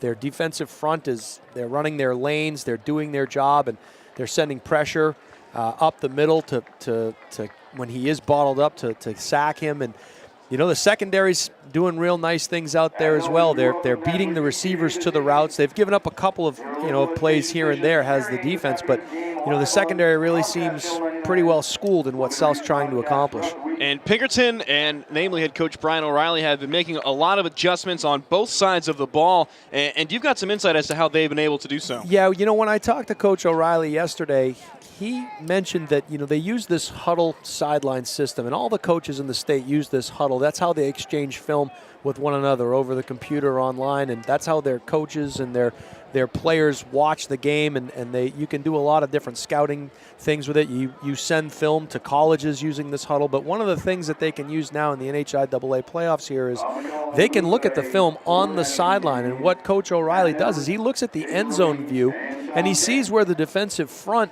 for Nashua South is lining up. Where are those defensive linemen shaded? You can't always see it from the sideline view, but when you get it from the end zone view, you can adjust your play call based on where that front is shaded. And I think he's done just that. And, that's why you saw 21 unanswered there at the end of the first half. And seemingly it's been an if this, then that system. Right, exactly right. So he's been doing this quite a long time, and this isn't his first rodeo, so he knows what he's doing out there. And we'll see if South has made the necessary adjustments to plug the dam, so to speak. Getting ready for the second half here between the two largest schools in New Hampshire. Pinkerton, the largest school, private institution, and Nashua South, the biggest public school in New Hampshire. 21-3. Nashua South getting the ball to kick off the second half. It'll be Downing and Amigo back. And Pinkerton, a low line drive kick that is fielded by Amigo at his own 14-yard line. He's got some room to the middle of the field, gets across the 30-yard line, and 32 to be exact. That'll be where Nashua South takes over for their first drive of the second half. So Jason Roby, you were head coach at Nashua North for 11 years. How important is this first drive coming out of the halftime break, especially trailing by 2 scores? Well, it's very important. It sets the tone for the entire second half, and you can really put that first half behind you if you make something positive come of this possession. So obviously this is a momentum setter right here for both teams.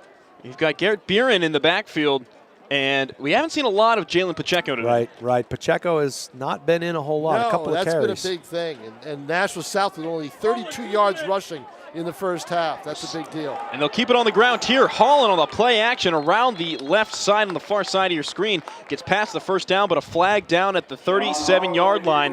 Hold the phone. This one might be coming back. Yeah, and I'll tell you what happened there. You fake the zone to the left, and usually the quarterback goes to the opposite side. Well, it was bottled up pretty well, and Holland ended up bouncing it to the side that the running back was going. So sometimes you get holding calls when they're not expecting you to make your way out to that side. And so they had a big play coming out of the halftime break to kick things off, but it is called back on a holding call. It's a 10-yard penalty from the spot of the foul. So that'll bring them back within their own 30 to the 27-yard line. And they'll replay first down. Offside, linebacker, offside. Nashua South with 3 receivers to the right side. And Anthony Agor on the far side of your screen with Beeran in the backfield once again. And if you look down on the sideline, there is Pacheco standing on the sideline, not in the game. Play action, they'll fake the screen pass. Holland, nifty move to get up and is brought down just in front of the line of scrimmage. It'll be second down and long for Nashua South. And the one thing that we've seen is that the Panthers have really based a lot of their offense off that play action read and then a look to the screen.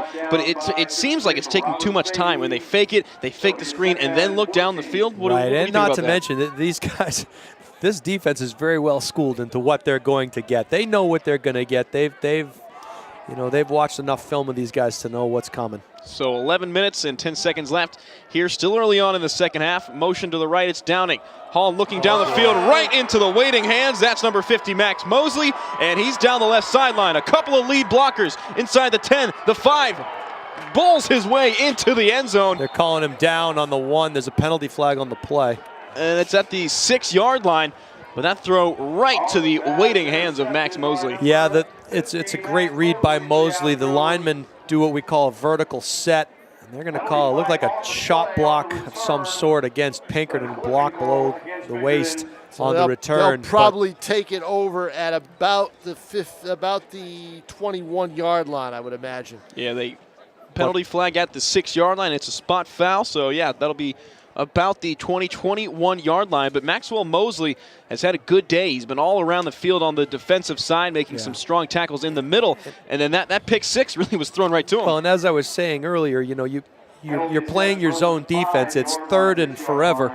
So you're probably not going to get a run play. And if you do, you keep everything in front of you. So Mosley got a great read on the offensive line, setting up the pass block. So he just did a great drop and waited for things to come to him. Once again, they're very well versed in what they're going to see here from this South offense. And that's the second pick of the day for Sean Holland. And he'd come into the day with just 5, so already almost half of his season output in terms of picks have come today. And for Pinkerton, we talked about the assignment football that was necessary for Nashua South. Pinkerton is really doing their jobs and staying in their lanes as well. Yeah, defensively they are just very sound. 5 turnovers. There's Goujon, a handoff up the middle. That's Gannon fast. If you beat Pinkerton turning the ball over 5+ times, you're defying gravity. If you beat anybody turning the ball over 5 times, you know, that's the thing about high school football. You know, you definitely don't like to see these kinds of mistakes being made on the biggest stage in the second season here. And the second time that these two teams have played, it really creates a whole different dynamic in terms of scouting and getting ready. Here's Mara up the middle on a trap play, and Amigo holds him up and down to the 10-yard line. As we're at the 10-15 mark, they'll move the chains. And if you get a chance to watch us back on replay at some point, take a look at the offensive line splits to this left side on that particular play. They widened those splits, and you could have driven a truck through that thing.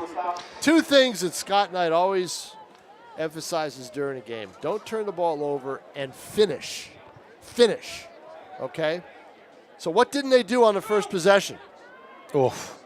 There's Ty Hicks around the outside. What did they do on the first possession? They didn't finish. And what have they done since? They've turned the ball over. So double whammy, yeah. Not a good combination. It's the saying, if you don't finish, you're finished. Something like that. Pretty much. There you go. You guys are just chock full of good stuff today. Got to come up with something. Insight. I don't know. This is great insight. Under 10 minutes to go, 9:56 and a second and goal from the 6-yard line. That was Ty Hicks around the left side. Once again, take a look at the offensive line splits to the left here of Pinkerton. They'll give it to Gennaro Mara, cuts inside, wrestles his way, stretches it across the goal line for a touchdown. Can't stress it enough. Take a look at the offensive line splits. They are widening that defensive front of South and just creating perfect angles for their offensive line to block down on the defensive front, and he goes in virtually untouched. And you called this Pinkerton offense a machine earlier on in the game, and I think that's fitting with the way that they adjust and the way that they really do things mechanically in terms of what they want to do to the defense. Well, you look at 2 of the better teams in the state with Salem and certainly this Pinkerton team. They're going to try to outnumber you at the point of attack. They're going to have enough wrinkles within their system, within their scheme, to change the blocking assignments, to widen the splits, to use motion points.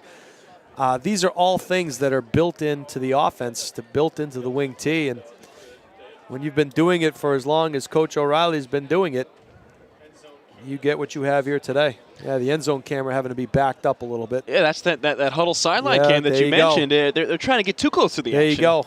Yeah.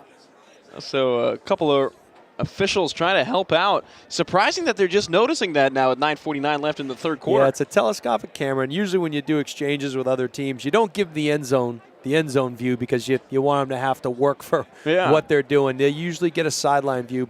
The coaches typically use that to see if their players are lined up correctly, and again with the huddle sideline to see if what you can exploit from that defensive front. So now after all that, Brandon Roy, extra point up and good, a 28-7 lead, 28 unanswered points for Pinkerton. And Nashua South with 9:49 left in the third quarter. They're going to need to start getting something going because Pinkerton has been extending these drives, especially when they've started in their own half. Well, again, you know, you can't give them good field position, which it seems like they've had every time they've had a scoring drive. And whether it's come off of a turnover, a fumble, or an interception, Those are just the things that you can't do against good football teams, against great football teams like Pinkerton is. And can't do it. Can't turn the ball over. 5 times? 5 times. You told Scott that night that early in the week, he would have gone in that locker room, closed the door, and slammed his head against the wall. You know, that's just, you can't do that. So 28-7, a 21-point lead all of a sudden for Pinkerton. The first drive for Nashua south of the half, resulting in an interception. Penalty near the goal line negated a pick 6, but Pinkerton jams it in anyway. And Nashua South to receive the kickoff once again. A low kick that bounces. It's Alex Amigo at his own 12-yard line. He cuts it up the middle. Has a couple of lead blockers and a powerful drive across the 30. They'll give him the 35-yard line. That's where Nashua South will start with 9:43 left in the third quarter. Yeah, good return there. Middle return set up nicely by the Purple Panthers up front, and they'll take over on their own 35. They really need to make something happen here, Matt. Yeah, coming back after these interceptions and these turnovers has been something that Nashua South has done all year. They have not had too many mistakes like that, especially during this current 7-game winning streak. We'll see how they react. Fake option to the left, a pitch up the middle, and they're going to call it an incomplete pass. Yeah, it's a shuffle pass, straight ahead. Yeah. And luckily for them, it is an incomplete pass and not ruled a carry. You know, otherwise it would have been a 6th turnover. One of the things you do in both of these offenses is you allow your kids to read things. You allow your kids to make decisions during the plays, right? Which can hurt you in some instances, like it's hurting South today. Whereas Pinkerton, the decisions are made for you. This is where you're running the ball. This is where it goes. It's exactly right. It's like you mentioned, Holland, fake to the left, now comes to the right. That's Tavon Olson across the 40 to the 45-yard line, and that ball popped loose, and Pinkerton recovers it. Plain as day, the 6th turnover for Nashua South. Wow. And that's number 32 falling on it, 22 rather, falling on it. Tyler McKiernan, the junior linebacker, and the 6th turnover now, Tom. 6. Hope they're not giving out game balls for fumbles lost. We have to stop playing now. No footballs left. That was a great play. That was well executed by the Nashua South offense. Really well designed screen, and unfortunately for South, they turn it over once again. And again, great field position for the Astros. Yeah, Scott Knight's going to have to take some of these kids to the Tiki Barber School of Ball Security before this Thanksgiving Day matchup against North. Speed sweep. They'll give it to Ty Hicks, looking to throw wide open down the field. That's Caden Belageron at the 20-yard line. Will he get into the end zone? Yes! Tyler Bernard not able to get there in time, and Pinkerton with the foot on the gas pedal, and like you said, that's the shot to the jugular right there. They were going for blood on that play, and that's the 2nd time that they've run it. They were actually able to complete it this time, and Caden Belageron in the end zone. Yes, and Belageron did a good job to just turn on the jets just in time to make it a touchdown run, and Jason Roby is looking at this with like, oh man, I could really love to coach this team. Pinkerton, yeah. God. Yeah, no kidding. Make us all look like geniuses. No kidding. I know, but the thing you tell your kids too, and that's the old adage of the first play after a touchdown is usually one where you go for the jugular. You usually try to make the big play as the extra point is up and good. And that's exactly what Pinkerton did there. We have great field position. We got these guys against the ropes. Let's take a shot right here and put this and leave no doubt as to the outcome of this game. So that's 35 unanswered points for the Pinkerton Astros. But you said it, that first play after the turnover, make them pay. Yep. And that's what the Astros decided to do. And that's the mentality. That's at every level of football is, you got these guys against the ropes a little bit. They're reeling, their heads are down a little bit. Let's catch them off guard. And that's exactly what the Astros just did there is they go up 35-7 and what most certainly is an insurmountable lead for Pinkerton. Yeah, and all of a sudden, if Nashua South not able to add any more points and Pinkerton were to score again, we'd be in running time in a playoff game. And it could happen, but one more turnover and score, and that's what's going to happen. I mean, and realistically, that's been the recipe for Pinkerton is take the ball away and then score quickly. They've done that really since about halfway through the 2nd quarter. Short kick, that's fielded at the 35-yard line, and it's 30. That's Jarrett Beeren, the running back, getting up to the 40-yard line. And So here's Sean Holland once again. And the play on that last drive, it was a nice little screen pass out to Tavon Frost. It would have been good for a first down, but somebody, I'm not quite sure who, but somebody for Pinkerton came through and just kind of punched it out. And that ball was right in front of us on the turf. You have to believe, too, that creating turnovers was a big focus in practice this week. And probably all season for Pinkerton, create turnovers. So 9 minutes, 11 seconds left. They'll give it to Amigo on a sweep across the left side. Yeah. He gets 6 yards. They'll give him 7 all the way up to the 47-yard line. That was well blocked up front by the Nashua South offensive line, as this is not a good injury here coming off the field for the Purple Panthers is Nate Tejada, Jr. Tavon Olson also coming off the field as Brandon Frost will replace him. But yeah, Tejada, who's had a big impact today, hobbling off.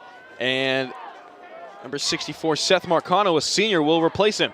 They'll give it to Jalen Pacheco up the middle. He gets 5 across the 50, good for a first down. That'll keep the clock rolling with 8:33 left on the clock. But what good does Jalen Pacheco running up the middle at this point do when you're down 28 points? And that's the thing is, I think that part of their game is almost going to be taken away. That's something that you have to establish early, yeah. That's something you do in the first half right now. Here's what you look at from this point forward. You have to win the first down, and Coach Knight talked about that. You can't come away with negative plays on first down. This could be 6th. That was intended for Frost, and good coverage by Lombard. Frost became a defensive back there on the play. Exactly, no doubt about it. You know, that's the thing.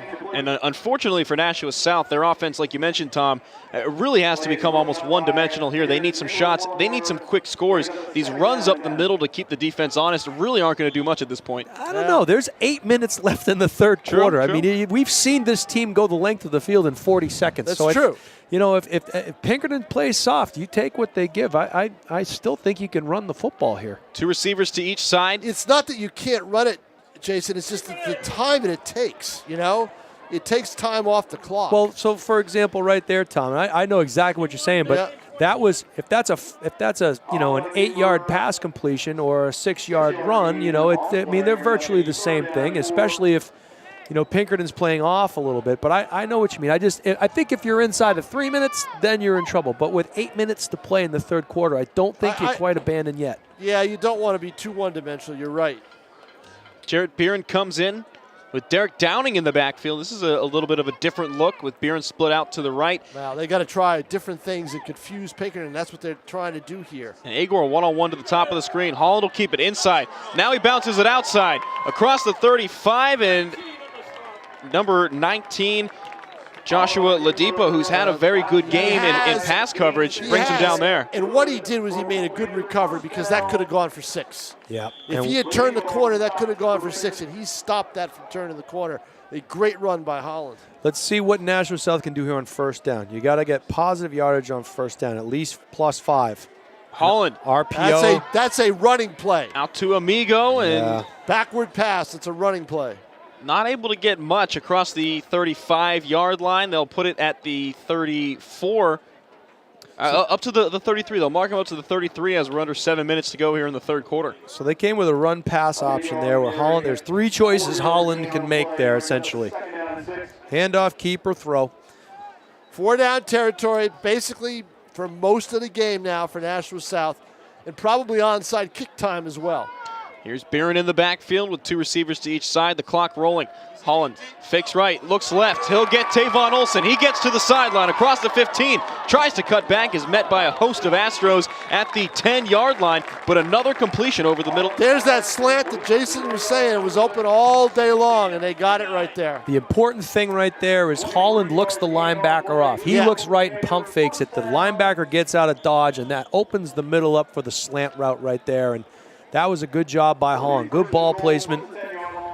Way to throw the coverage off. And Nashua South moving the ball down the field here, but we've seen this before. They have to finish and get points on this drive. First and goal at the 10. It's first and goal, so no first down here. Holland fakes the pass. He'll take it on the draw. Gets around a couple of tacklers, back to the original line of scrimmage for no gain. A lot of work there for no yardage. He working very hard and not much to show for it. It's just, again, the Pinkerton defense doing their job, running their lane. So 2nd and goal from the 10-yard line. Jared Beeren in the backfield. they'll switch around the formation to put 3 receivers on the left side. That's Amigo, Downing, and Agor, with Tavon Olson one-on-one at the 10-yard line. That'll be something to watch. No safety help. Holland will give it to Beer, and he's met strongly in the backfield. That's Cam Macro. He was the lead blocker on the Lombard touchdown run, and you could hear that one. He put a hurting on Holland there, wraps him up, and throws him down. A loss of 5. That'll be 3rd down and goal from the 15. A lot of this, too, is your scouting game. You can see where the running back is lined up. Is he directly next to the quarterback? Is he behind the quarterback a little bit? Kind of dictates where he's going to go, and Pinkerton probably has that well scouted. 5 minutes left on the clock here in the 3rd quarter. Holland looking to the left. He finds Agor at the 10, gets to the inside, and he's met strongly down to the 1-2 yard line. I can't believe he didn't turn it on and score from there. 4th down. That was a good form tackle to keep him out of the end zone. This is a big play right here. Down at the 2. And here comes Pacheco. And they'll send Amigo to the sideline. So both Biren and Pacheco into the game. Yeah, I think pretty much. You got to go Pacheco here. It's 4th down, so yeah, this is it. I'm giving Holland the option. Yep. Barking out the signals at the line of scrimmage. 4:30 and counting to go. So what do you think, Jason? Handoff, or is he going to roll out? He'll give it to Biren. Gave it to Biren, and he's not in. It's not going to be there. Nope. He gets a yard down to the 1, but a turnover on downs for Nashua South. It's like I said a minute ago, they did a good job of getting down the field. They have not finished. So there it is. The second commandment not followed. And with the 6 turnovers, they're not following either of them today. Well, that particular play there, they wanted Biren to follow Pacheco in off the left tackle, and it just Pinkerton was ready for it. Are you surprised that they didn't go to Pacheco? I'm not surprised they didn't go to Pacheco. I'm surprised they didn't try to just stretch it out and have Holland run. I would have had Holland try to do something. Maybe you fake that play. Holland rolls right with an option to throw into the end zone. That would have done it. Straight handoff, and Pinkerton was ready for it. But again, from up here, we make all the right calls. So. I know, I do. 4 minutes and 22 seconds to go in quarter number 3. I made all the right calls when you were coaching, Jason. That could be. That could be a safety. And it's near the goal line. Still no signal. And I think they're going to give it to him at about the 1-inch line here. Yes, the ball is touching the white stripe. Wow, that's as close as you can get. That is. Can't be touching the stripe without it being a safety. So that's a blade of grass between the ball, a blade of artificial turf between the ball and the goal line here on a 2nd down and 11. And Pinkerton's going to need to get out of their end zone here. He might take a shot. They got Ty and Terrell Hicks in the backfield. They'll give it to Ty Hicks. He gets out of the end zone. Oh, boy, 1 tackle away. That reminds me of the play, the championship game, Bedford and Pinkerton at UNH a few years ago. They ran that exact same play, and he went 90-some-odd yards to pay dirt, and he was one guy away from doing it again. Yeah, Tanner Plord just coming out of nowhere and tripping him up as they're able to get out of their own end zone, but only out to the 4. So 3rd down and 8 here with 3:20 and counting remaining in quarter number 3, a 35-7 lead for Pinkerton. Got to get some breathing room here for your punt or so. I wouldn't be surprised if you just see an isolation play or a trap, and then, you've just won this series because you took 2 more minutes off the clock. So we got 3 minutes left. Yeah, trap. There it is. They give it to Terrell Hicks. Makes a stiff arm, gets across the 5 and past the 10. And he's going to be drove over a man. No, you had to get to the 2. They're marking him out at the 9. So 4th down upcoming. And it looks like they're going to keep the offense out on the field. No, they're punting. It's 4th down. They're not going to go for it. Now they're going to send him out. Yeah, they're not going to. I never said that they were going to run a play. I said the offense was still out the field. They wanted to know where the ball was marked. But I'll say this. Let's say for whatever reason, Pinkerton has a punt block, South recovers for a touchdown. Well, for all intents and purposes, South should have scored a touchdown 2 minutes ago. That would be it's a win for Pinkerton. Yeah. It's a win for Pinkerton because this is a time issue. This is about the clock from this point That's forward. why I don't like the runs up the middle anymore, because of the clock. Not now. Not now. Now you're 2:58 to go. Timeout, somebody. Delay a game. Wow, so that'll mark him back. Half the distance to the goal, so a 3-yard penalty. Where are we? They're about the 9, so that'll mark him out to the. They're going to mark it at the 5. So not a huge loss with them being inside the 10. But it does move up the return for Nashua South, and they've got a chance to get some good field position here. As it's Tanner Plord, and he'll watch this one bounce at the 25-yard line, rolls a couple of yards, and it'll just get across the 30-yard line. That's where they'll put it. So Nashua South with good field position here on the short punt. A flag down inside the 10. It'll be on Nashua South. So it'll be moved back here. Yeah, a personal foul. That's 15 yards. So going from the 30 to the 45. So that changes a lot. It sure does. And, you know, field position in high school football is everything. Turnovers and field position and certainly penalties make a huge difference in the outcome of football games at the high school level, at any level, really. And you hate to see it go down like this for this group of seniors from Nashua South who've really had a terrific year. And you know what they're capable of because you've seen it all season long. And, you know, certainly some of it is Pinkerton's doing. It's a good football team that they're playing, but a lot of these things are self-inflicted. And it'll be interesting to see how they replace Sean Holland, as they really have not had to use anybody else over the last 3 years. So they haven't really been able to develop anybody. So every team has situations like that where they have a star player who, when they graduate, they leave a gaping hole. Do you think that they might necessarily take a step back in that department next year? No, these guys, you know what? These guys, for as long, when I coached at Nashua South for 7 years before I became the Titans head coach, and we always had quarterbacks. And the quarterback before Sean Holland was Trevor Knight, who was now the starting quarterback at UNH. And before him, it was Billy Ferreter, one of the greatest athletes I've ever seen. And, you know, before him, it was, you know, there's always a guy. There's always a guy. And they do a nice job of developing their quarterbacks, no question about it. So who's the guy next year? Do we know? That I don't know. They've got Christopher Keefe, who's a freshman this year, who did some things when he came in against Bishop Girton in the last game of the regular season.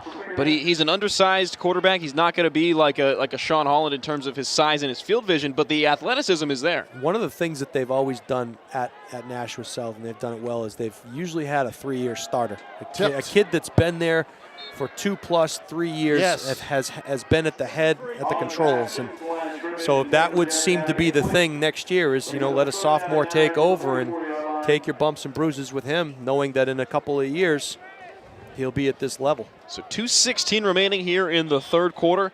That last pass, as Tom said, was tipped and incomplete. That'll stop the clock. 3rd down and 9. Nashua South with the ball at the 44-yard line of Pinkerton. It's going to be Beeren, the running back, in the backfield. Holland will take the snap, looking to the left. Downing on a comeback route, tipped at the 40-yard line, and that's number 22, Tyler McKiernan, who's made a handful of plays today. That'll bring up 4th down. And Tom, like you said earlier, 4-down territory from here on out. That's a solid defensive play. When you see the defender with his arm out at the ball, that's a solid fundamental play. This is some of the best secondary play that I've seen in quite a while here for a high school level. Yeah, it's really good. McKiernan, Lombard, a handful of other guys doing a great job of knocking the ball down. And Max Mosley, another shout out at the linebacking level. He's had a good game as well. Here's Holland looking down the field, intended for Olson, and almost another pick as that one was way overthrown. Lombard coming from his safety role, and a turnover on downs for Nashua South. 2:05 left in the third quarter, and Pinkerton, a couple of good stops in a row. They get the ball up 35-7 and near midfield at their own 44-yard line. One of the things you're going to see now, obviously, from this Pinkerton defense is they're just going to play the pass. And as Tom said earlier, you know, you're really not going to run the football much now, and so they'll pin their ears back, their front four, and sometimes their linebackers, and they'll come after Sean Holland, and the secondary will just play over the top, keep everything in front of them. Don't have to do a whole lot. I would expect to see some long drives for Pinkerton. Just take their time, march on the field, especially if they can score and get this one into running time. Here's Ty Hicks in motion. He'll look to pass again. He'll decide to keep it past a man. He's across midfield, flying, and delivers a crushing blow at the Nashua South 40-yard line. That's Tavon Olson, and he is down. And that was a strong shot. He may have taken the worst. Yeah, they're calling Jared. Jalen Pacheco's over there, and he's calling for the trainer immediately. And Olson's laying on his back right now with a Pinkerton trainer standing over him. Wow. And Hicks delivered the boom. And he's a little guy. Yeah, he's only 5'5", $170. But when you get going that fast, full head of steam. The force is there, Exactly. Olson started going backwards too because he's a defensive back. So yeah, he's down. Looks to be in some serious pain. And that was a long play for Ty Hicks. And he's really done that all game, including that one long touchdown run. And that play started with the option pass look, too, from Hicks, which surprised me a little bit. At this juncture, yeah. And a silent crowd as Olsen now. He's sitting up now. That's a good sign. Yep. Tavon Olsen, Jr., defensive back and a wide out. One of the pivotal pieces for this Nashua South team on both sides of the ball. 5'10", 163 pounds. Well, that's a good sign. Trainer Jerry Holland helping Tavon Olsen up to his feet as they walk back across the field. Yeah, he looks woozy for sure. Definitely. So as he walks over, 1 minute and 57 seconds left in the third quarter. 35-7, Pinkerton with the lead, trying to extend it here. And you can see Olsen grabbing that right shoulder, and that was the side that he tried to make the tackle with. But Hicks, with no fear at 5'5", going right into the defender. He was a full head of steam coming downhill like that, and it was quite a collision. And gives Pinkerton a chance to huddle up on their sideline. And so we'll see how they replace Tavon Olsen if he's not able to come back into this game. They're going to put Anthony Agor in his place on that cornerback role on the outside. He'll be matched up against Ryan Auger. Ozier. They'll hand it off up the middle. That's Gannon Fast. Gain of a yard before he's brought back, and that'll keep the clock rolling under 2 minutes. Fast was bottled up there pretty quickly by Pacheco. And Fast in the first matchup between these two teams, 64 yards and a touchdown on 14 rushes, and really has not been much of a factor in the offense. But I think you said it, Jason, when we were going into the first half, is that Brian O'Reilly has 4 or 5 different running backs. Stable of running backs. Any given time, 4 or 5 different kids could carry the ball, including the quarterback, who's also a running back in this offense. They'll give it to Lombard. He's wrapped up, gain of about 4 yards. They're going to give Anthony Mealy, the senior linebacker, credit for the tackle. As the clock now ticking, 1:05 left in quarter number 3. Pinkerton content with a couple of 3-4 yard gains in a row, but they're going to need to get something extra on this play right here, 3rd and 6. They don't care. They just let the clock tick down. That's all they need to do, you know. That's it. That sweep pass was probably their attempt to get running time. Yep. I would think going, you know, probably. And then they could have just kept the clock running. So rolling to the left and wrapped up strongly. It's a good job by Tyler Bernard of keeping Aiden Goujon inside, not allowing him to get outside on that bootleg look. And 30 seconds in counting in the third quarter. 4th down and 10 for the Astros. They'll let this run out and take it into the 4th quarter, I'm thinking. Yeah, Goujon. Don't think they have to run a play here. We'll call Balageron in from the sideline, and Brian O'Reilly just going to let this one tick down. 5 seconds and a timeout called here. They're going to call the timeout to avoid the delay of game penalty. Kind of an interesting decision. They're 4th and 10 on the 40-yard line, kind of in no man's land. You would figure 5 yards doesn't make a ton of a difference there. Well, unless they're going for it, you know, which is certainly a possibility here. You know, you don't want to take a chance of getting a punt block, so you just run a play. Once again, the worst thing that happens is you turn the ball over on downs. Look, the Pinkerton defense has said, hey, we've given you this kind of field position before, and you haven't been able to do anything with it, so let's run another play. So we're waiting on the 4th down play. 5.9 seconds left in the third quarter. It's 35-7. Pinkerton with 35 unanswered points. And it looks like they're sending the offense out there on the field. Yeah. No, they got Mara. Mara split back. Yeah, why? You know, there's no reason to give South the ball at the 40-yard line. Yeah. Might as well kick it deep. It's always tough from our perspective when a lot of the same guys on offense are in there on the punt team coming out of the huddle. If I were them, I would have run the clock down and taken a delay game and just punted the ball. I was surprised that they called that timeout to stop the clock. I guess it's, you know, Jason would know this. Coaches' instinctiveness with it.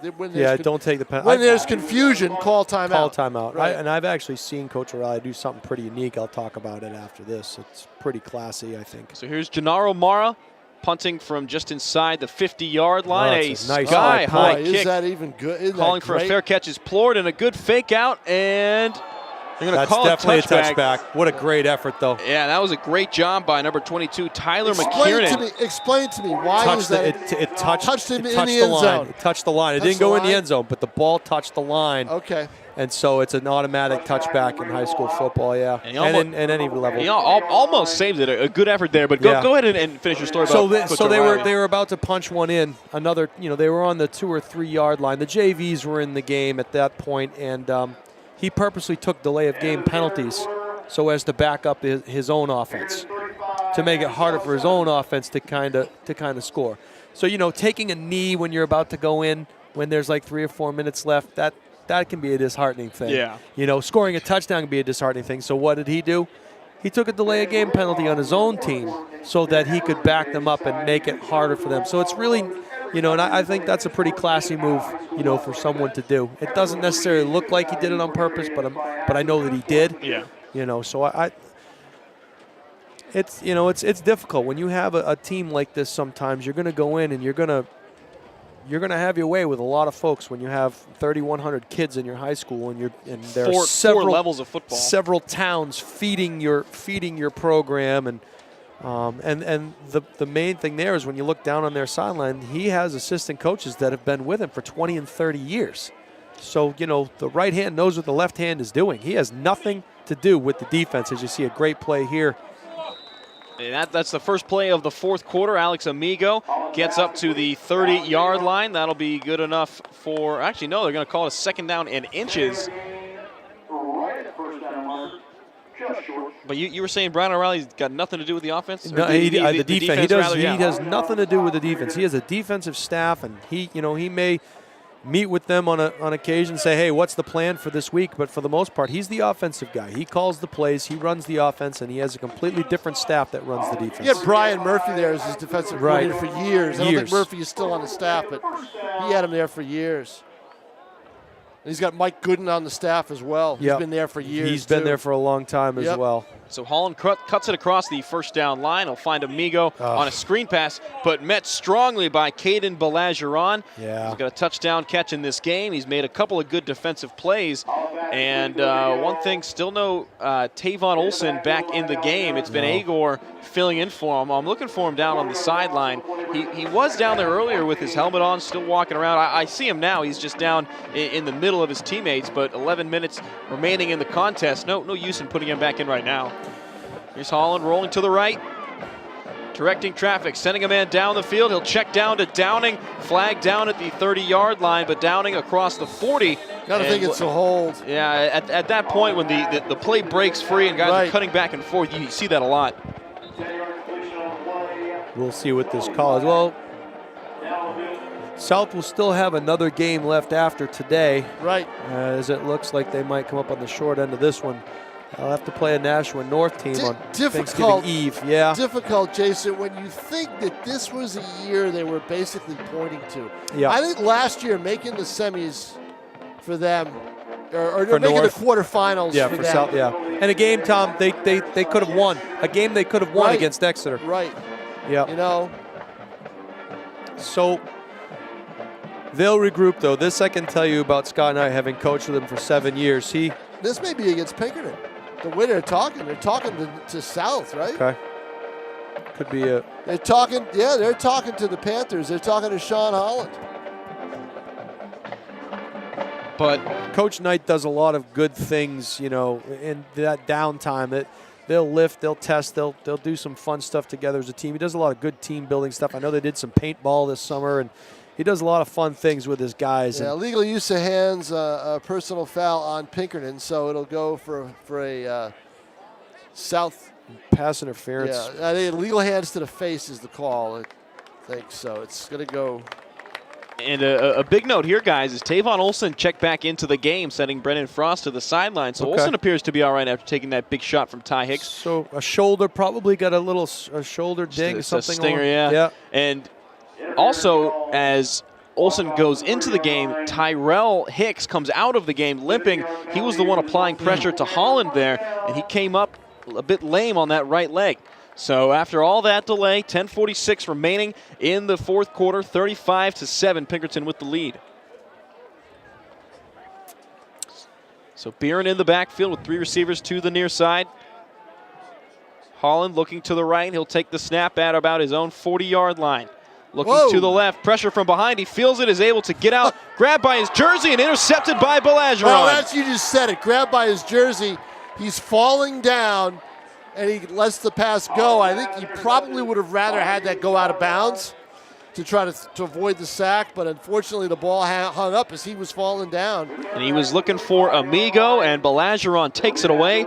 So 10:38 remaining in the contest, and with Pinkerton moving left to right, they're looking to get this thing in running time. They took a shot, or attempted to take a shot, down the field to start their last drive with Ty Hicks coming around the edge. And we'll see if Tyrell Hicks is able to come back into this game. Well, you know what? Why would you put him back in? Even if he's limpy just a little bit. Yeah. I mean, you certainly don't need to. No, don't need to at all. And Ty Hicks, his brother, not in the game as Yeah, well. They don't need to do this John either. looking down the field, incomplete, intended for Lampard. They're trying to do Yeah, exactly running that, time. Tom. They're They trying to want to get get running running time. time, and in essence, what that does is it really is a relatively smart move, and that the clock doesn't stop. You're talking about injuries and things of that nature, so.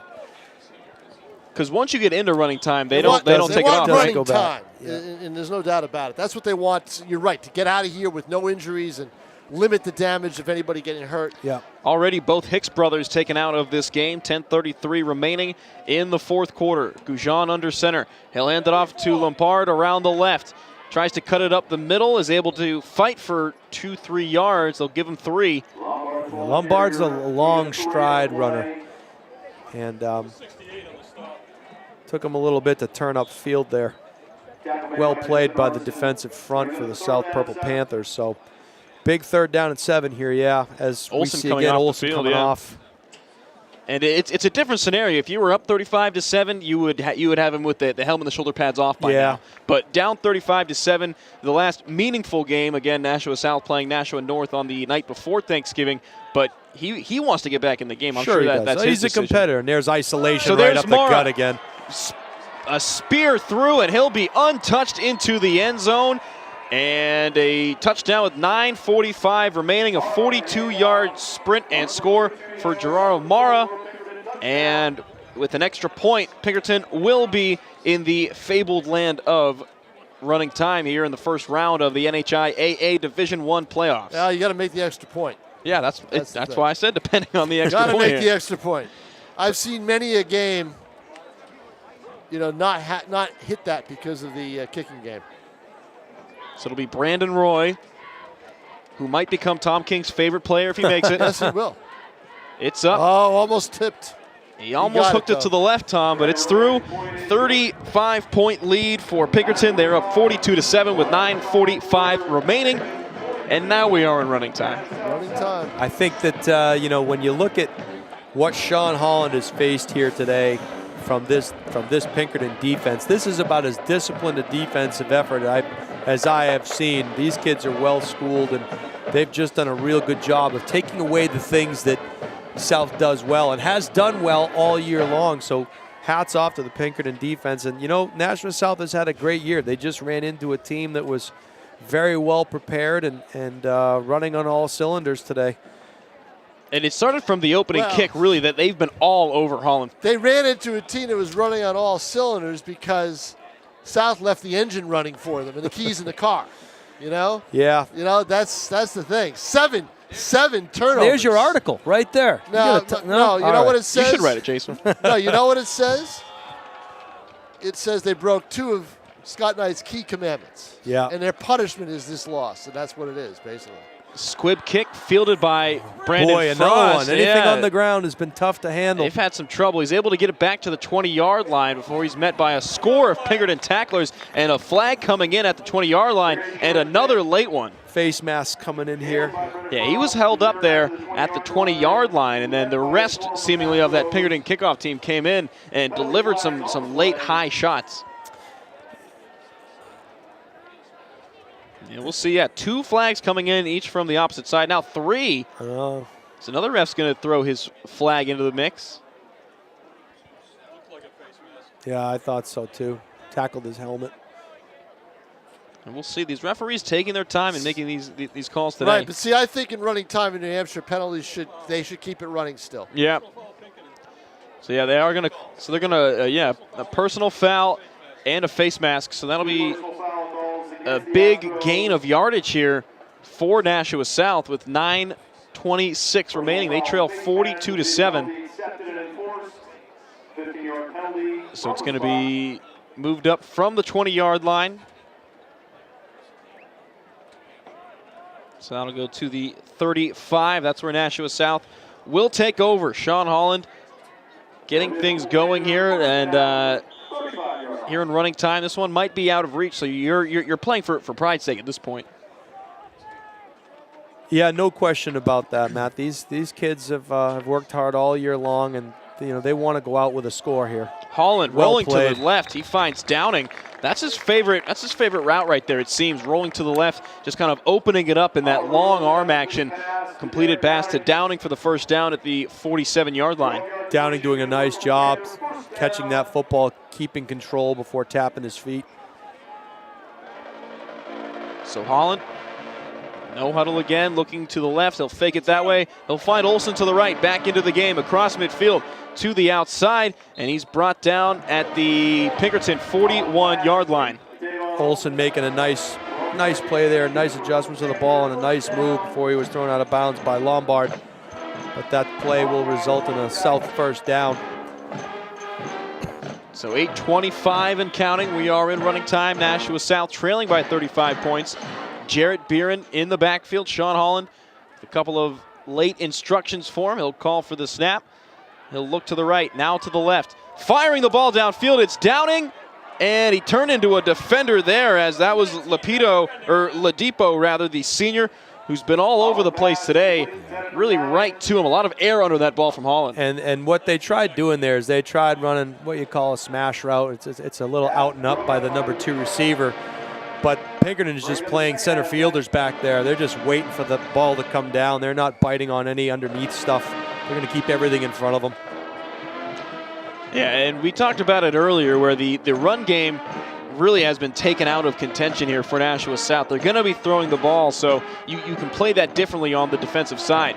Holland will roll to the left, calls out for a lead blocker, gets to the 40-yard line before he is pushed out. That was Brady Day forcing him out of bounds. Clock keeps running, though, and it'll be third down. That's right. That's the running time, thing. Clock going out of bounds like he tried to do, thinking it would stop the clock, and it doesn't.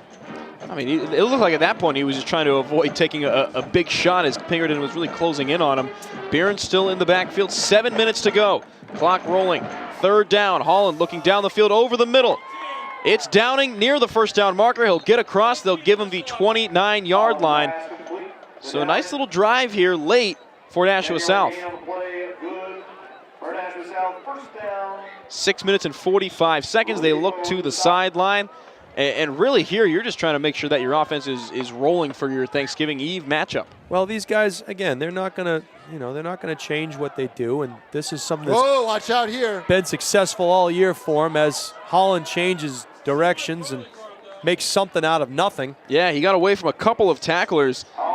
Gets back up to the ball quickly, though. Wants the next play, wants to get in. This is important to these kids. They know they're not going to be playing next week, so they really want to make this last drive. If it is the last one of the season before Thanksgiving, they want to make this one count. Holland with 3 receivers to the far side. He'll fake left and throw that way. Olsen again on the screen. Across the 20 inside to the 19-yard line. Under 6 minutes to go, and another first down for Nashua South. So, yeah, they haven't been able to get really this much momentum going since that first drive of the first half when they were up 7-0. I think part of it too, Matt, is the way Pinkerton's playing their defense. They're keeping everything in front of them. You want to do the nickel and dime stuff. We're going to give that to you. Give them the underneath. Don't give them the big plays. But don't break. Right. Typical stuff in a 42-7 game. Beeren in the backfield, 3 receivers in a bunch formation to the left. Holland will throw that way to Downing across the outside. Down near the 10-yard line. They'll give him the 12. Keeps the clock rolling, but Couple of completed passes in a row here for Holland. A good block by Amigo down there on the perimeter to allow Downing to get to the outside. And that's one thing that we knew coming in, is that Nashua South had good blocking on the outside, but it's been the interior blocking that really hurt them throughout this game. Holland's been under pressure the entire afternoon. Yeah, really good scheme put forth by Pinkerton, and obviously the turnovers aren't going to help you. Sean Holland is trying to escape the pocket, not able to go anywhere. He'll lose a couple, in fact. They'll spot him for a loss of 3.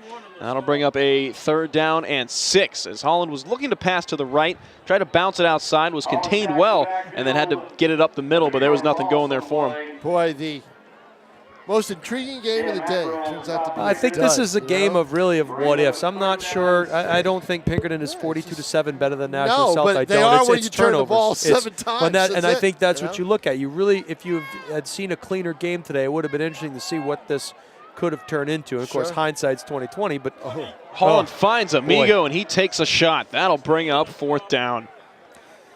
That was number 16, Ryan Ozier, on the tackle. And he sniffed that one out right from the start. Amigo took a shot. And, you know, the one thing over the years that you see with the Pinkerton defense is the closer you get to that end zone, the tighter they play defensively. And they really pin their ears back and do some good things inside the red zone and certainly inside the goal line.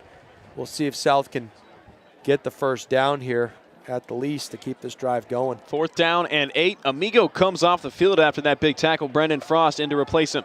He's at the top of the screen with Downing and Anthony Agor, a tight end to the left, and Beeren in the backfield. They'll fake it to Downing from right to left. Holland looking down the field. He throws to the end zone. A touchdown! What a grab by Anthony Agor with a man hanging all over him.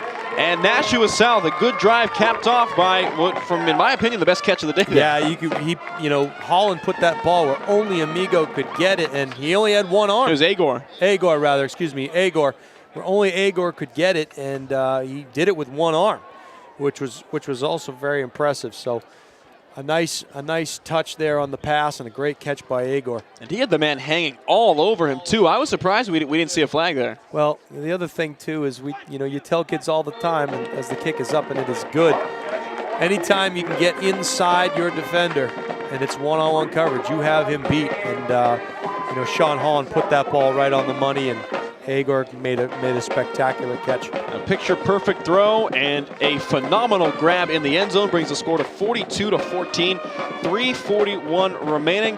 A nice catch and what should be a nice cap to the Nashua South offense for the day, but too little, too late here. Yeah, no question about that. I think, and again, you leave your guys in.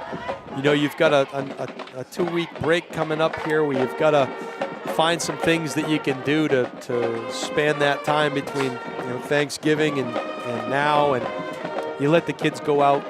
Let's not rush the holiday. 2.5 weeks.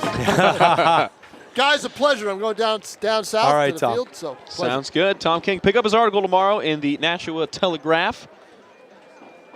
Always does a good job. I know I will be. 3:41 remaining. 42-14 the score. Nashua South trailing. And clearly, the kick return team is out there. They're not expecting an onside kick, and sure enough, they kick it away. Yeah, that'll be number 26, Avery Battle, around the left side. A good return.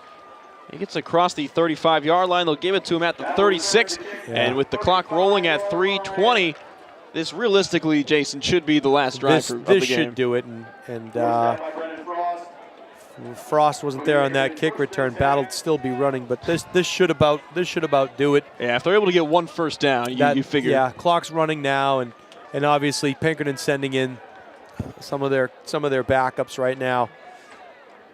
And Nashua South had a great season. They had a great year, and it started out tough for them, and a lot of people were questioning this team, and people didn't realize they played two of the best teams in the state. The two best teams in the state. Pinkerton and Salem, right? So, aside from Winnicott, and these teams are good programs, and South's a good team too, and you really can't think that this game is really not indicative of what their season was. They had a great season, and I know that Coach Knight will get these guys ready to go for Thanksgiving Day, and they'll come out the night before Thanksgiving, rather, and they'll be fired up, and they'll put in a good, strong effort against a Nashua North team that's chomping at the bit as well. That was Avery Battle on the carry, and Chad Tereski, sophomore quarterback, into the game. He's a right-hander, so a bit more of a traditional look. There you go. I stumped you with that Kellen Moore trivia earlier. Sure did. I haven't met too many people that have been able to get that one. I know I stumped Tom with that one when we saw Pinkerton play North a couple of weeks ago. They'll give it up the middle. That'll be Battle again, and we're under 2 minutes here. But Tereski, the sophomore quarterback, only a year behind Goujon. And for Pinkerton, regardless of what happens from here on out, they have a good quarterback for next year already with Goujon. Yeah, and one of the scary things Brian O'Reilly was saying, head coach of Pinkerton, was that he's the best one he's had that he can remember, numbers-wise anyway. And so that's going to be a formidable task for next year's opponents to have to face a senior like him. So Brady Day gets the carry up the middle. He's across the first down marker, down to the 47-yard line, and really one more play should end it here, Jason. And looking ahead, the winner of this game takes on the winner of Salem and Londonderry, and these are teams that both of these sides have faced.